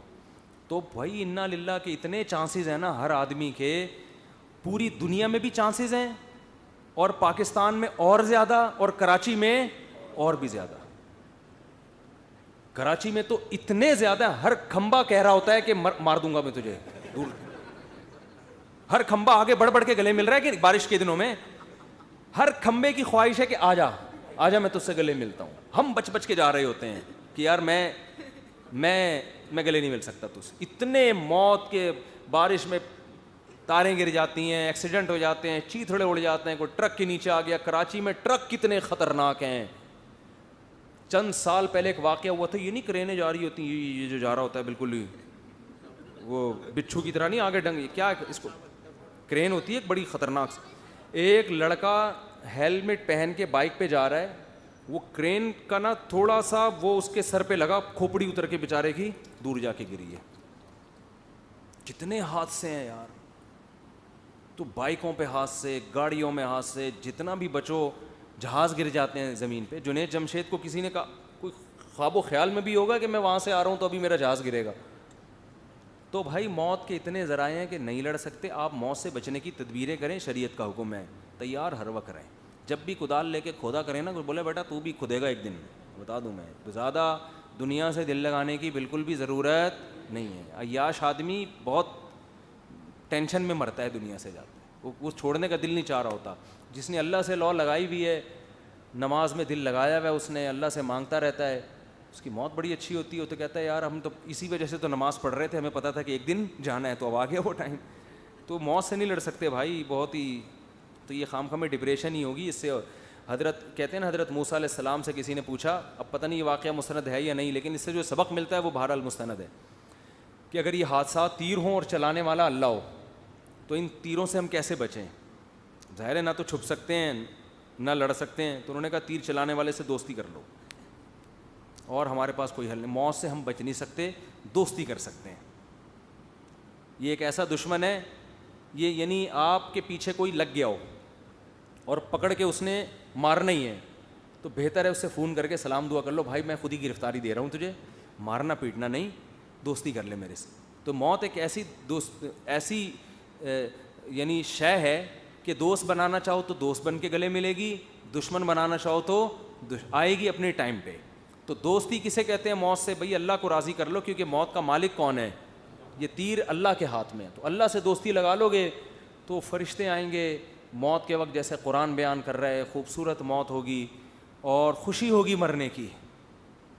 اور اگر اللہ سے دوستی نہیں لگائی تو موت کے وقت بڑا خطرہ ہوگا, بہت ٹینشن ہوگی کہ میں جا کیوں رہا ہوں, میں نہیں جاؤں بس دنیا سے. تو اس لیے بھائی یہ جلدی جلدی 2-4 سوالات میں نپٹا دیتا ہوں, زیادہ وقت بہت زیادہ ہو گیا ہے. کہتے ہیں 4 سے شادیاں بھی جائز ہیں کیونکہ نبی نے کی تھی. ایسا کچھ نہیں کہتے, اہل حدیث خام خام الزام نہیں لگاؤ یار, اہل حدیث کے نظر بھی 4 شادیاں جائز ہیں, اس سے زیادہ جائز نہیں. آج کل پتہ ہے ہو کیا رہا ہے, کلپ بنانے کے لیے نا, اب کوئی آئے گا حنفی یہ کہتے ہیں کہ ویل مچھلی کھانا جائز نہیں ہے, آپ بنا دو حنفیوں کی ایسی کی تیسی, حنفیوں کی صحابہ نے تو اتنی بڑی مچھلی کھائی تھی وہ جو میدان جہاد میں. ابے پہلے حنفیوں سے تو پوچھو کہ ان کے نزدیک یہ جب مچھلی ہے تو جائز ہے, کیوں نہیں جائز ہے وہ. لیکن کلپ دیکھو ایسے وائرل ہو رہے ہیں, تو کوئی بھی کسی پہ الزام لگا کے پھر اس پہ تان و تشنی کرے, لوگ یہ نہیں دیکھتے کہ یہ الزام صحیح ہے بھی یا نہیں ہے. یہ ایسے جیسے آپ کلپ بنا دیں, مفتی طارق مسعود صاحب نے میرے 2 لاکھ روپے کھائے ہیں. کیا فرماتے ہیں علماء اس روشنی میں کہ ایک مفتی کا کسی کے 2 لاکھ روپے کھانا, اب آپ کلپ بنا دو, یہ کتنا حرام, ان کے بیانات دیکھو, کسی کا پیسہ کھانا جائز نہیں. ابے پہلے یہ تو تحقیق کر لے کہ کھائے بھی ہیں کہ نہیں کھائے ہیں, پھینکے جاؤ. تو اہل حدیث نہیں کہتے کہ 4 شادیوں سے زیادہ جائز ہے, ایسا کچھ نہیں. مفتی صاحب کلمے کا مقصد کیا ہے؟ ایک اہل حدیث, پرانی بات ہے, تقریباً 13-14 سال پرانا واقعہ ہے, اگر ٹائم ہے تو سنا دوں, ہے بڑا دلچسپ. ہمارے ایک دوست اہل حدیث, بڑے لال ٹماٹر نا, سرخ جوان آدمی. میں پنجاب میں تھا اس وقت, میرے بیان بڑے شوق سے سنتے تھے. آپ کو پتہ ہے جو میرے بیان شوق سے سنتا ہے اس میں کچھ جراثیم پیدا ہو جاتے ہیں.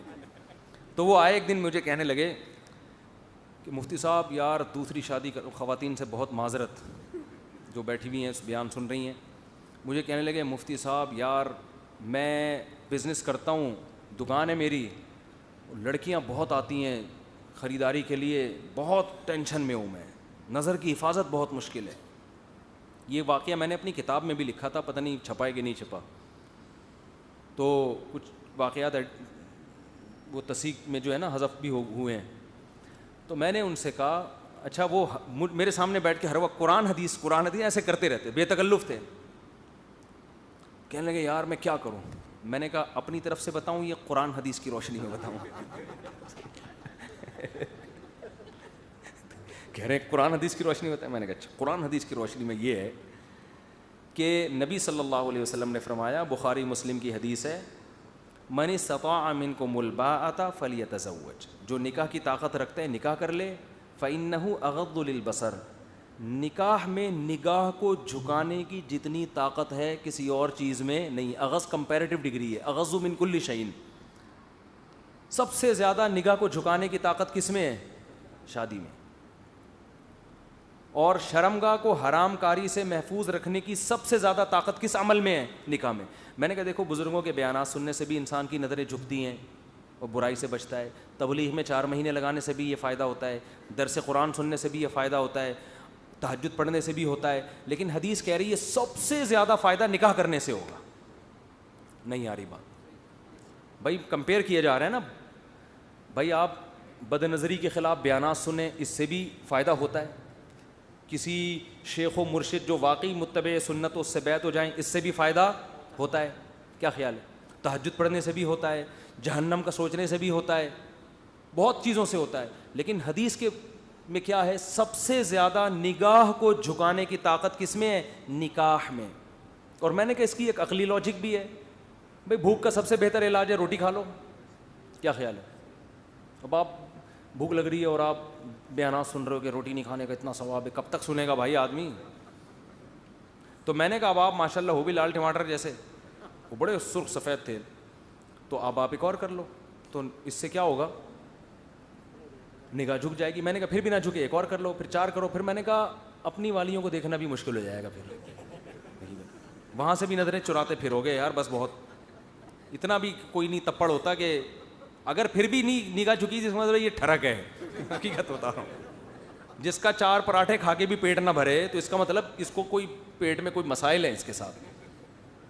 تو پھر اس ٹھڑک کا علاج پھر تبلیغ میں 4 مہینے اللہ اللہ کی بات سنو گے, اللہ سے ہوتا ہے دین, اللہ کے علاوہ سے نہیں ہوتا, اور سارے نیک پرہیز. تو ٹھڑک کا علاج تبلیغ میں بھی ہوگا, جہنم کا سوچنے سے بھی ہوگا. میں نے کہا میرے بھی بیانات ہوتے تھے وہاں, میں نے کہا یہاں کے بڑھ جائے کرو, اس میں بھی ہوگا. لیکن یہ جو آپ میں جسمانی قوت ہے نا, یہ جو لال لال, یہ جو ایسے پھولے ہوئے تھے نا ان کے گال, وہ گوجرا والا کے تھے. وہ گوجرا والا تو صبح صبح آپ کو پتہ ہے, پتہ نہیں بھینسیں اینٹوں پہ کھڑی ہوتی ہیں وہاں پہ, سارے پائے تو وہ گوجرا والے لوگ کھا جاتے ہیں. ایک صاحب نے کہا اتنے پائے گوجرا والا میں کھائے جاتے ہیں. ہم جب گئے نا گوجرا والا, میرا کئی سال پہلے دورہ ہوا تھا بیانات کا, تو ہر جگہ پائے, ہر وقت پائے. ہم تو کراچی والے یوں تھوڑا سا یوں ڈبویا اور پھر 3 دفعہ سوچا کہ ہضم بھی ہوگا, یوں کھایا. وہ ہم نے ان کو دیکھا وہ پیالے بھر بھر کے پی رہے ہیں. تو اتنے پائے کہ ہمارے ایک دوست نے کہا بھائی بھینسیں کیا اینٹوں پہ کھڑی ہوتی ہیں یہاں پہ؟ سارے پائے تو یہ کھا جاتے ہیں. تو اتنے لال سرخ ماشاء اللہ. تو میں نے کہا یہ تو آپ کی صحت ہے. اب میں نے کہا یہ تو حدیث ہے, اور اس کا فائدہ کیا ہوگا, آپ کو اللہ نے یہ صحت دی ہے, اس کا فائدہ ہوگا, اور پیسہ بھی دیا ہے, بڑے بزنس مین تھے. میں نے کہا فائدہ یہ ہوگا اس بہانے 3 عورتوں کا بھی, وہ بھی برائی سے بچ جائیں گی مزید, اور ان کو بھی گھر مل جائے گا, ان کی بھی کفالت کا انتظام ہو جائے. تو بیوہ سے, طلاق یافتہ سے, کسی بھی جو بھی آپ کو مناسب رشتہ ملے کر لو شادی. میں نے کہا حدیث میں تو یہی ہے. ایک دم نہ سر پکڑ کے بیٹھ گئے, کہہ رہے بھائی یار یہ تو بہت مشکل ہے, وہ میرے سالے بھی پیٹیں گے پکڑ کے, بیگم بھی مارے گی, اور کھانا بند کراؤ گے. نہیں یہ نہیں ہوتا, دوسرا بتاؤ. میں نے کہا چلو ایک اور حل بتاتا ہوں, وہ بھی حدیث میں ہے. حدیث میں آتا ہے جس میں یہ تپڑ نہ ہو نا نکاح کا, دم نہ ہو. من لم یستطع, جس میں استطاعت نہیں ہے, فعلیہ بالصوم. یہ نہیں ہے فلیصم, روزے رکھے, نہ نہ نہ نہ. میں نے کہا حدیث میں یہ نہیں ہے فلیصم, بخاری مسلم کی حدیث ہے کہ روزے رکھے, نہ نہ نہ. روزے رکھنے سے تو خواہش اور بڑھتی ہے, کم نہیں ہوتی. کیونکہ روزہ ایک عبادت ہے نا, روحانیت, ذہن میں لطافت پیدا ہوتی ہے اس سے.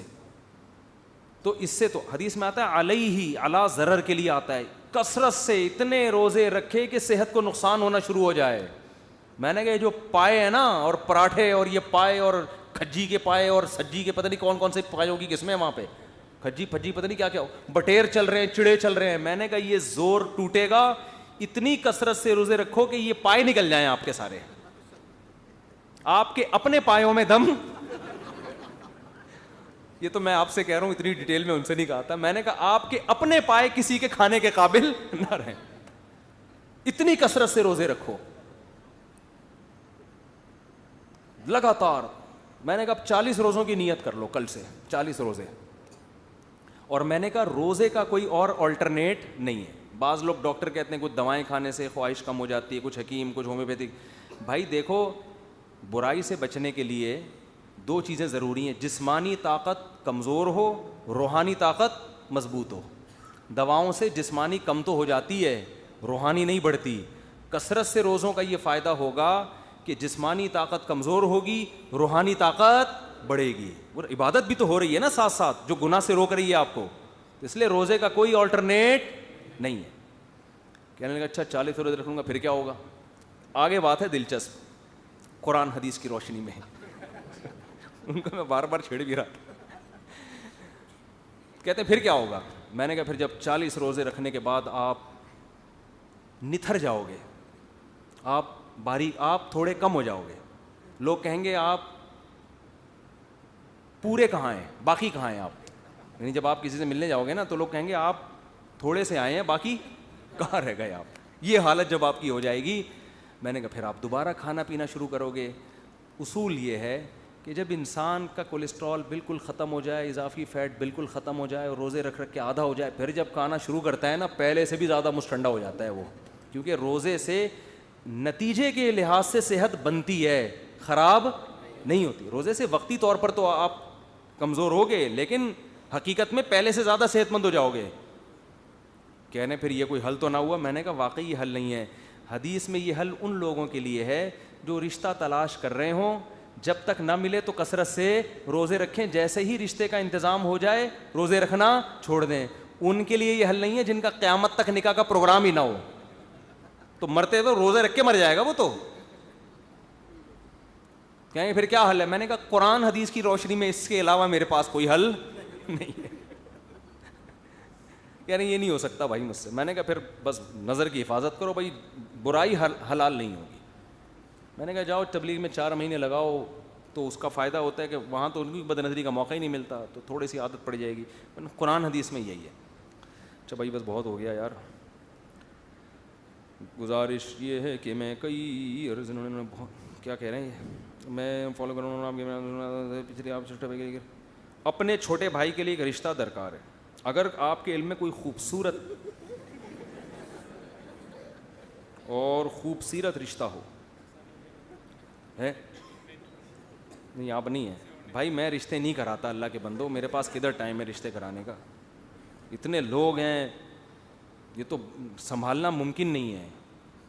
تو فون اٹھاتا ہوں نا کہ ہر دوسرے دن کوئی خاتون میری بچی کے لیے کوئی رشتہ بتا دیں. بھائی اتنے لوگ, اتنی عورتیں ہیں, اتنی لڑکیاں, کس کس کے رشتے کرائیں. اور پھر اب یہ لڑکے بھی پھر شروع ہو جاتے ہیں, پھر ہم نے لڑکوں کا پتہ نہیں ہوتا یہ ہے سالہ کون, سالہ نہیں کہنا چاہیے استغفر اللہ, یہ ہے کون. ہم اپنی ذمہ داری پہ کسی کو رشتہ بتائیں, بعد میں وہ پتہ نہیں کیا نکلے, تو ہم بیان چھوڑ کے وہ مسائل میں ہی حل کرتے رہیں گے. تو یہ بھائی یہ شادی دفتروں سے رابطہ کرو, وہ لوگ فیس لیتے ہیں. مفتی صاحب کلمے کا کیا مقصد, ایمان یقین کی وضاحت کریں. توکل کسے کہتے ہیں, تو پورا بیان ہو جائے گا اس پر, جلدی مختصر سوال پوچھا کریں. قبرستان میں 1 دفعہ فاتحہ پڑھنا چاہیے یا 2 دفعہ؟ او بھائی قبرستان جانے کا جو ہمیں حکم ہے وہ عبرت کے لیے. حدیث میں آتا ہے فزوروہا, یہ نہیں آتا حدیث میں کہ قبرستان جایا کرو تاکہ مردوں کو ثواب پہنچاؤ, ایسی کوئی حدیث نہیں ہے. جو نیکی میت کو پہنچتی یا نہیں پہنچتی اختلافی مسئلہ ہے, تو ہم اس کے قائل ہیں کہ پہنچتی ہے. وہ جہاں بیٹھے ہو وہیں سے دعا کرو, اس کے لیے پہنچ جائے گی. اس کے لیے قبرستان جانے کی چنداں ضرورت نہیں ہے. قبرستان جو جاتے ہیں وہ آخرت کی یاد تازہ کرنے کے لیے کہ کل ہمیں بھی یہاں لیٹنا ہے. آپ نے فرمایا تھا کہ خواتین کے بالوں کی خرید و فروخت جائز نہیں ہے, تو بالوں کو جلانا جائز ہے یا زمین میں دفن کر دیں, دونوں طرح جائز ہے, بیچنا جائز نہیں ہے. مفتی صاحب رشتے کا مسئلہ چل رہا ہے, دعا کریں, دل سے دعا ہے جی اللہ تعالیٰ آپ کو اچھا سا رشتہ دلا دے اور آپ بھی اس کے لیے اچھے سے ہوں. ڈاکٹر اسرار احمد کہتے ہیں کہ جب اسباب اور وسائل نظر نہ آئیں تب اللہ پہ یقین کرنا ایمان ہے. بالکل صحیح. جب سارے اسباب وسائل فیل ہو جائیں پھر بھی انسان تسلی رکھے کہ اللہ ہے, تو یہ تو یقین کا بہت اونچا درجہ ہے. مفتی صاحب لین دین کے بارے میں اسلامی طریقہ, مطلب گاڑی خریدتے وقت یا گھر خریدتے وقت لکھائی کرنا چاہیے, ریکارڈنگ کرنی چاہیے. قرآن میں لکھنے کا حکم ہے. سب سے لمبی آیت سورہ بقرہ میں نازل ہوئی ہے کہ معاملات کو لکھا کرو, تو صرف ریکارڈنگ نہ کریں, لکھیں. آج کل تو ویڈیو کا دور ہے, اگر لین دین میں ویڈیو بن جائے تو اچھا نہیں, بہت اچھا ہوگا, لکھنے کے ساتھ ویڈیو بھی بنا لیں. مفتی صاحب لوگ مسجدوں میں پرچے بانٹتے ہیں کہ کسی جگہ کی مشہوری کے لیے, یعنی ہسپتال, اسکول یا بس اڈہ وغیرہ مشہوری کے لیے پرچے چھپا کر مسجد میں بانٹتے ہیں. مسجد میں بانٹنا جائز نہیں ہے. البتہ کوئی ہسپتال ٹرسٹ ہو جو پروفیٹیبل ادارہ نہ ہو تو پھر اس کے پمفلیٹ مسجد میں بانٹے جا سکتے ہیں. بزنس اور کاروبار مسجد میں نہیں, جائز نہیں. بعض کہتے ہیں اللہ کا نام بھی لکھا ہوتا ہے اور نبی کا نام بھی ہوتا ہے. دیکھو اس خوف سے کسی کاغذ پہ نام ہی نہ لکھنا اللہ کا کہ کہیں بے ادبی نہ ہو جائے, یہ غلو ہے, زیادتی ہے. ہمارے نبی غیر مسلموں کو خط لکھتے تھے, اس میں بھی اللہ کا نام لکھتے تھے, سمجھ رہے ہو نا. تو اب یہ تو نہیں کہ کاغذ پہ نام ہی نہیں لکھا جائے گا اس خوف سے کہ کہیں نیچے نہ گر جائے, بس نیچے نہ گرنے دو اس کو, لیکن اس خوف سے نام لکھنا, اللہ کا, نبی کا نام لکھنا چھوڑ دینا, یہ غلط چیز ہے. اگر کہیں رشتہ کرنا ہو تو یہ کیسے پتہ چلے گا کہ لڑکی عفیف اور پاک دامن ہے؟ بس کے گھریلو حالات سے پتہ چلے گا بھائی. 100% تو دنیا میں کسی کا نہیں پتہ ہوتا, عالم الغیب نہ بن جائے. ورنہ بھائی گھر میں پتہ چل جاتا ہے کہ ابا بھی نیک ہیں, اماں بھی نیک ہیں, گھر میں پردے کا ماحول ہے, شرافت چل رہی ہے, بس یہ اسی سے ہی پتہ چلے گا. مفتی صاحب پچھلے ہفتے جو احمقانہ سوال پوچھا تھا, اس کے لیے معذرت, مجھے کیا پتہ کیا احمقانہ سوال پوچھا تھا. مفتی صاحب بیٹی کی شادی کس عمر میں کروانی ہے تاکہ عوام کو اندازہ ہو؟ اصل عمر 13 سال ہے جب بالغ ہو جائے, لیکن یہ اس صورت میں کہ جب اس کو اس حساب سے رشتہ بھی ملے. ایسا سسرال جس کو پتہ ہو کہ یہ 13 سال ہے, اس کی ایج, اس پر کام کا زیادہ بوجھ نہیں ڈالنا, اس کو بچوں کی طرح ڈیل کرنا ہے. تو ایسا خاندانی سسرال مل جائے تو اصل عمر 13 سال ہے بچیوں کی شادی کی, لیکن پاکستان میں 18 سال سے پہلے اللیگل ہے, تو وہ اپنی ذمہ داری پہ کریں, آپ نے کرنا ہے تو. لیکن اس میں ضروری ہے, دیکھو یہ جو عمر ہے نا کم عمری, یہ عشق اور محبت کی عمر ہوتی ہے. آپ کو اپنا بچپن یاد ہوگا, اس زمانے میں جو عشق ہوا کرتا تھا اب سوچنے سے بھی نہیں ہوتا ایسا. تو یہ بہت جذبات والی عمر ہوتی ہے. اس میں بچی کو اگر آپ نے شوہر کی نعمت دے دی, وہ اپنے شوہر سے ٹوٹ کے محبت کرے گی, وہ بہت جذباتی ہوگی اپنے شوہر کے معاملے میں, اور اس کی ڈیزائرز بہت زیادہ ہوتی ہیں. کیونکہ جیسے جیسے عمر بڑھتی ہے نا, میڈیکل سائنس یہ کہتی ہے کہ 15-16 سال کی عمر میں لڑکے میں جو جذبات ہوتے ہیں, اس کے بعد جیسے جیسے عمر بڑھتی ہے وہ جذبات اب کم ہی ہوتے ہیں, بڑھتے نہیں ہیں, تو وہ جذبات دوبارہ نہیں آ سکتے.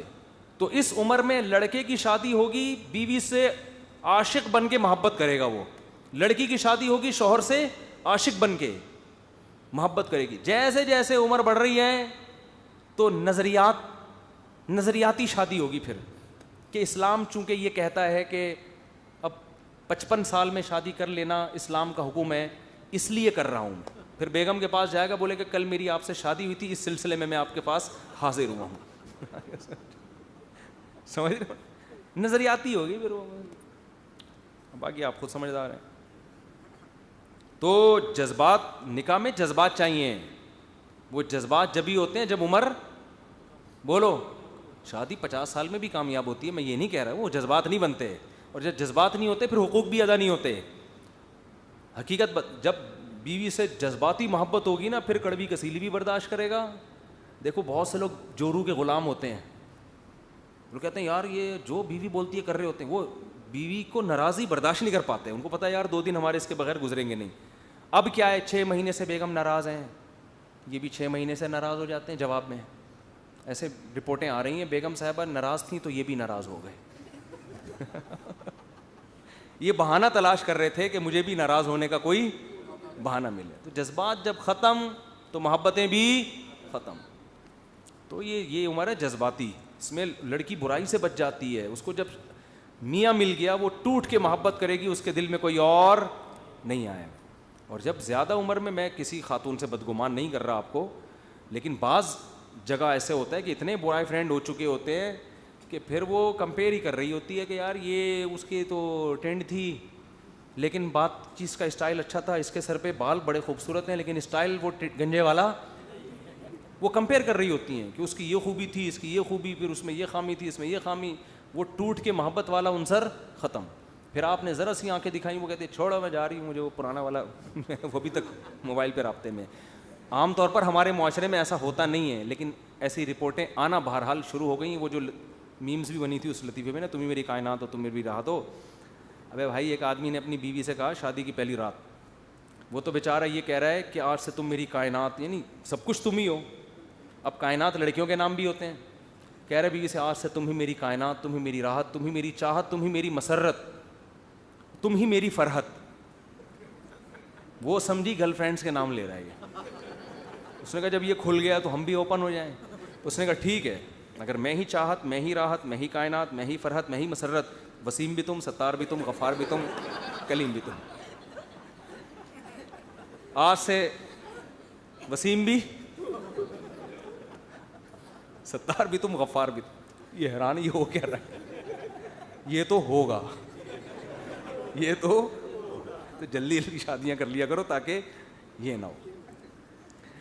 مفتی صاحب اب ایسا نہ ہو کسی بڑی عمر کی خاتون سے شادی کرنے میں بدگمان ہو جائیں. الحمدللہ ہمارے معاشرے میں بھی خیر غالب ہے, اور یہ جو بر صغیر میں ہماری خواتین میں ابھی بھی مرد بگڑتے ہیں. خواتین میں الحمدللہ شوہروں سے وفا کا ریشو زیادہ نہیں ہے, بہت زیادہ ہے, اور یہ پوری دنیا میں سب سے زیادہ ریشو یہاں ہے. حضرت مولانا شیخ تھانوی رحمۃ اللہ نے بات لکھی ہے کہ بر صغیر یعنی انڈیا, پاکستان, بنگلہ دیش, یہ جو مشرقی علاقے ہیں ان میں جو مسلمان ہیں ان کی بات فرمایا, یہاں کی عورتوں کی ایک صفت اگر اتنی اچھی ہے کہ ہر خامی اس عورت کی برداشت کرنی چاہیے اس صفت کی وجہ سے کہ یہ اپنے شوہر سے وفا کرتی ہیں. یہ چیز آپ کو دوسرے معاشروں میں نظر, خدمت ملے گی, خوبصورتی بھی ہوگی, دولت بھی ہوگی, اعتماد ختم. مرد کہیں کمانے کے لیے دوسرے ملک چلا جائے نا 2 سال, اس کو پورا اعتماد نہیں ہوتا. ہمارے یہاں 2 سال باہر جا کے کما رہے ہوتے ہیں, ان کو پتہ ہے بھائی بیگم میری ہے تو میری ہی ہے. تو یہ خیر الحمدللہ غالب ہے. تو میں جو یہ بیانات کرتا ہوں میں کہتا ہوں یہ غالب ہی رہے تو اچھا نہیں ہے. تو یہ کلچر جو ہمارے یہاں گرل فرینڈ بوائے فرینڈ کا پھیل رہا ہے, اگر یہ زیادہ پھیل گیا میرے بھائی پھر نہیں اعتماد رہے گا, پھر تو شک شبے اور یہی سلسلے شروع ہو جائیں گے. میری بیوی نامحرم لڑکوں سے واٹس ایپ پہ بات کرتی ہے. استغفر اللہ یار, ابھی میں اتنی تعریفیں کر رہا ہوں, جب میں منع کرتا ہوں تو کہتی ہے کہ آپ مجھ پہ بلا وجہ شک کرتے ہیں, میں پریشان. ان کو منع کرو بھائی, شک نہ کرو. میں نہیں کہہ رہا کہ غلطی باتیں کر رہی ہوگی, بعض عورتیں تھوڑی لبرل ٹائپ کی ہوتی ہیں, ان کے لیے کوئی ایشو نہیں ہے, ستار سے بات کر لی, وسیم سے بات کر لی, وہ کہتی کیا ہے اس کوئی غلط تھوڑی کرنے. تو میں نہیں کہہ رہا کوئی بھی مردوں سے بات کر رہی ہے تو غلط ہی ہے, لیکن ایک چیز برائی کا ذریعہ بنتی ہے اور خاص طور پہ شوہر کے دل میں وسوسے پیدا کرنے کا ذریعہ بنتی ہے. تو آپ پھر خاتون کو سمجھائیں, نہ مانیں تو ان کی سہیلیوں سے فون پہ باتیں کرنا شروع کر دیں. بولے میں بھی غلط نہیں ہوں, شک کیوں کر رہی ہوں, لیکن ایسا نہ ہو کہ چلو ٹھیک ہے. ایسا نہ ہو کہ چلو, تو آپ نہ کریں بات, ان کو سمجھائیں. مفتی صاحب عمر شریف کی مغفرت کے لیے دعا فرمائے. دل سے دعا ہے جی اللہ سب کی مغفرت فرمائے, کوئی بھی دنیا سے جائے تو سب کی مغفرت ہو, اور آخری وقت ان کا اچھا بھی گزرا ہے. آخری وقت جو ہے نا, داڑھی بھی رکھ لی تھی ماشاءاللہ, اور بھی نماز کی پابندی بھی تھی اور وغیرہ وغیرہ. تو میں کسی کو برا نہیں کہہ رہا, نہ میرے اندر یہ دم ہے کہ کسی کو میں کہوں کہ وہ برا ہے, کون اللہ ہی جانتا ہے. لیکن اصولی طور پر یہ فنکار بننا, اداکار بننا اسلام میں کوئی پسندیدہ کام نہیں ہے. اکثر لوگ یہ کہتے ہیں کہ بھئی فلاں کامیڈین ہے, وہ اس کو لوگوں کو ہنساتا ہے وہ صبح و شام, تو لوگوں کو خوش کرنا عبادت ہے. لوگوں کو خوش کرنا یقیناً عبادت ہے, لیکن شرعی حدود کے اندر. علماء کہتے ہیں جو طنز و مزاح ہے نا, اس کی مثال ایسے ہے کہ کھانے میں جیسے چٹنی. دیکھو ہمارا بھی پورا بیان ہوتا ہے, تو پورا بیان کوئی مزاحیہ تھوڑی ہوتا ہے. بیان میں تو اصل پیغام ایک ہوتا ہے, اس میں درمیان میں مزاح بھی آ رہا ہوتا ہے تاکہ لوگ بور نہ ہو. ہمارے نبی صلی اللہ علیہ وسلم بھی مزاح فرمایا کرتے تھے. معاذ اللہ نقل کفر, ایسا تو نہیں تھا کہ آپ آئے ہی مزاح کے لیے, ایسا تو نہیں ہے نا. ایک اہم پیغام لے کر آئے, اس میں درمیان میں ہمارے نبی نے مزاح بھی کیا, اپنی ازواج سے بھی کیا, صحابہ سے بھی کیا. حدیث میں آتا ہے سب سے زیادہ مزاح ہم میں نبی کیا کرتے تھے. صحابہ کہتے ہیں سب سے زیادہ مزاح کون کرتا تھا؟ نبی. تو مزاح تو اچھی چیز ہے, لیکن وہ کسی پیغام, کوئی بات چل رہی ہے اس کے ضمن میں, اگر آپ A to Z مزاح سے بات شروع ہو, درمیان میں مزاح اور مزاح ہی چل رہا ہو, کوئی اس میں میسج نہ ہو, تو پھر یہ ٹائم ویسٹنگ ہے. کیونکہ اللہ نے ہمیں اصل بڑے کام کے لیے, عبادت کے لیے پیدا کیا ہے, ہمیں طنز و مزاح کے لیے پیدا نہیں کیا. اس لیے میں یہ کہتا ہوں کہ جیسے کھیل ہے نا بھائی, آپ تھک جاتے ہو دماغی کام کر کے تو کھیل بھی لو, ورزش بھی کر لو. اب میں فار ایگزامپل صبح اگر دوڑ لگا رہا ہوں تو دوڑ لگا کے بیٹھ جاؤ, پھر اب اصل کام کرو بھائی, جو کام کرنے کے لیے اللہ نے بھیجا ہے دنیا میں, دین کا کام کرو یا کوئی اور انسانیت کی خدمت کرو. اب میں بھاگتا ہی رہوں اور بھاگنے میں پلیئر بن جاؤں میں, یہ کوئی شریعت میں پسندیدہ کام نہیں ہے. لیکن کامیڈین بننا بذات خود اسلام میں پسندیدہ کام نہیں ہے. سمجھتے ہو بات کو کہ نہیں سمجھتے ہو؟ تو ایسا نہ ہو کہ آپ کہیں کہ مفتی صاحب ان کے لیے دعائیں مغفرت کر رہے ہیں تو ہم بھی کامیڈین بنیں گے, تو مفتی صاحب ہمارے لیے بھی دعائیں مغفرت کریں گے. تو یہ سوچنی ہونی چاہیے. میں آپ کو مشورہ دوں گا کہ آپ کامیڈین نہ بنیں. اور لوگ جو مجھے کہتے ہیں مفتی صاحب کامیڈین کے بارے میں تو یہ کہہ رہے ہیں نہ بنو, اور خود تو اتنی کامیڈی کرتے ہیں. کامیڈی کرنا اور ہوتا ہے, کامیڈین بن جانا بولو. اور کامیڈی الگ چیز ہے, مزاح الگ چیز ہے. مزاح تو نبی صلی اللہ علیہ وسلم بھی کیا کرتے تھے. تو وہ تو ہر آدمی, کوئی زیادہ کرتا ہے کوئی کم کرتا ہے, تو لیکن اتنا مزاح بہت زیادہ ہر وقت ہی ہنستے رہو ہنساتے رہو, اس سے دل مردہ ہو جاتا ہے. نبی صلی اللہ علیہ وسلم نے فرمایا لو اعلم ما تعلمون لبکیتم کثیرا وَلَضَحِكْتُمْ قَلِيلًا او کما قال صلی اللہ علیہ وسلم. فرمایا میں جو قبر کی ہولناکیاں جانتا ہوں, اگر تمہیں پتہ چل جائیں تو تم ہنسو کم اور رو زیادہ. تو غیر ضروری ہنسنے سے اور غیر ضروری ہر وقت مزاح اس سے انسان کے دل مردہ, اس پہ پھر نصیحت کی بات اثر نہیں کرتی. اور دوسری بات یہ کہ جو ہنستے ہیں, جو زیادہ طنز و مزاح کی باتیں کرتے ہیں, ان کو چاہیے تنہائی میں وقت نکال کے رویا بھی کریں, وہ پھر بیلنس ہوگا. ہمارے حضرت بڑا پیارا ہمارے حضرت مزاح بہت کرتے تھے. پھر یہ شعر پڑھتے تھے, دن گزارے ساز میں راتیں گزاری سوز میں.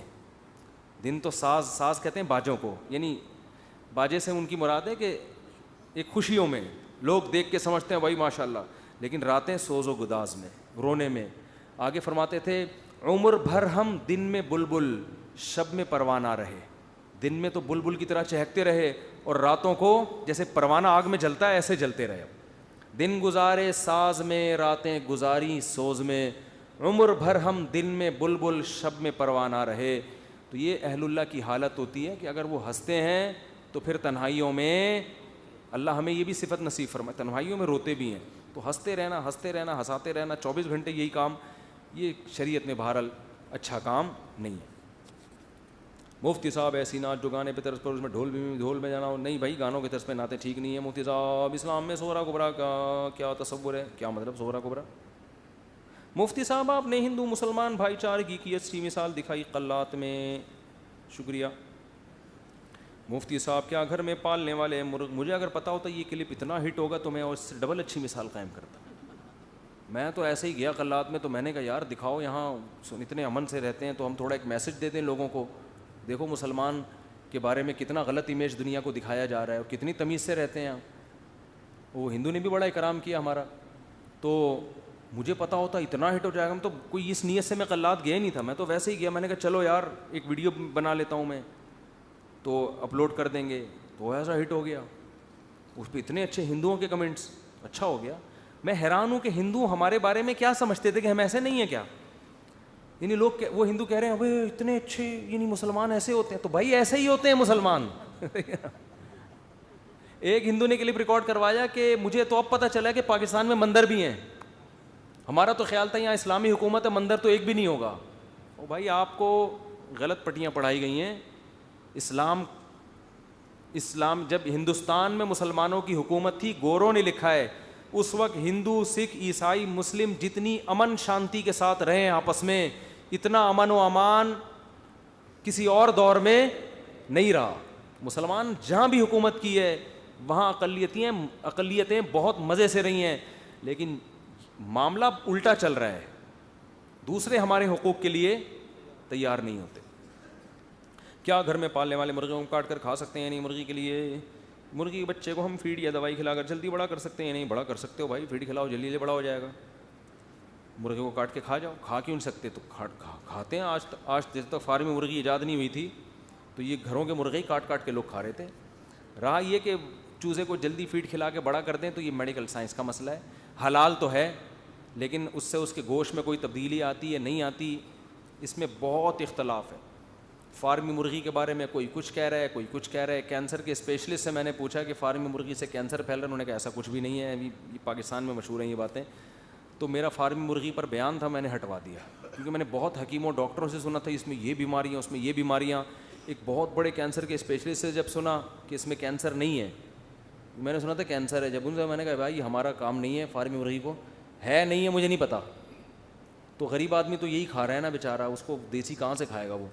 تو کھاؤ دیسی چیزیں لیکن پروپیگنڈا نہ کھانی. جو دیسی میں بات ہے وہ انسانی ہاتھ جہاں لگ گئے وہ تو گڑبڑ ہو گئی, حقیقت ہے نا.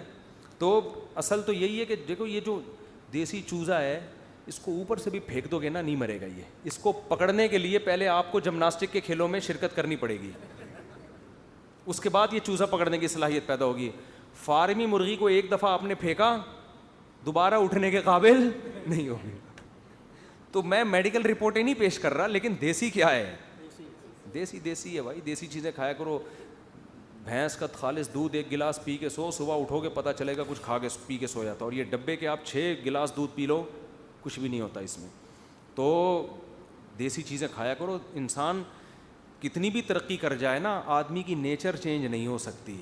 نیچر یہی کہتی ہے جو گائے اللہ نے پیدا کی ہے نا, جس حساب سے وہی سیٹنگ صحیح ہے. تو نیچر تھوڑی چینج ہوگی.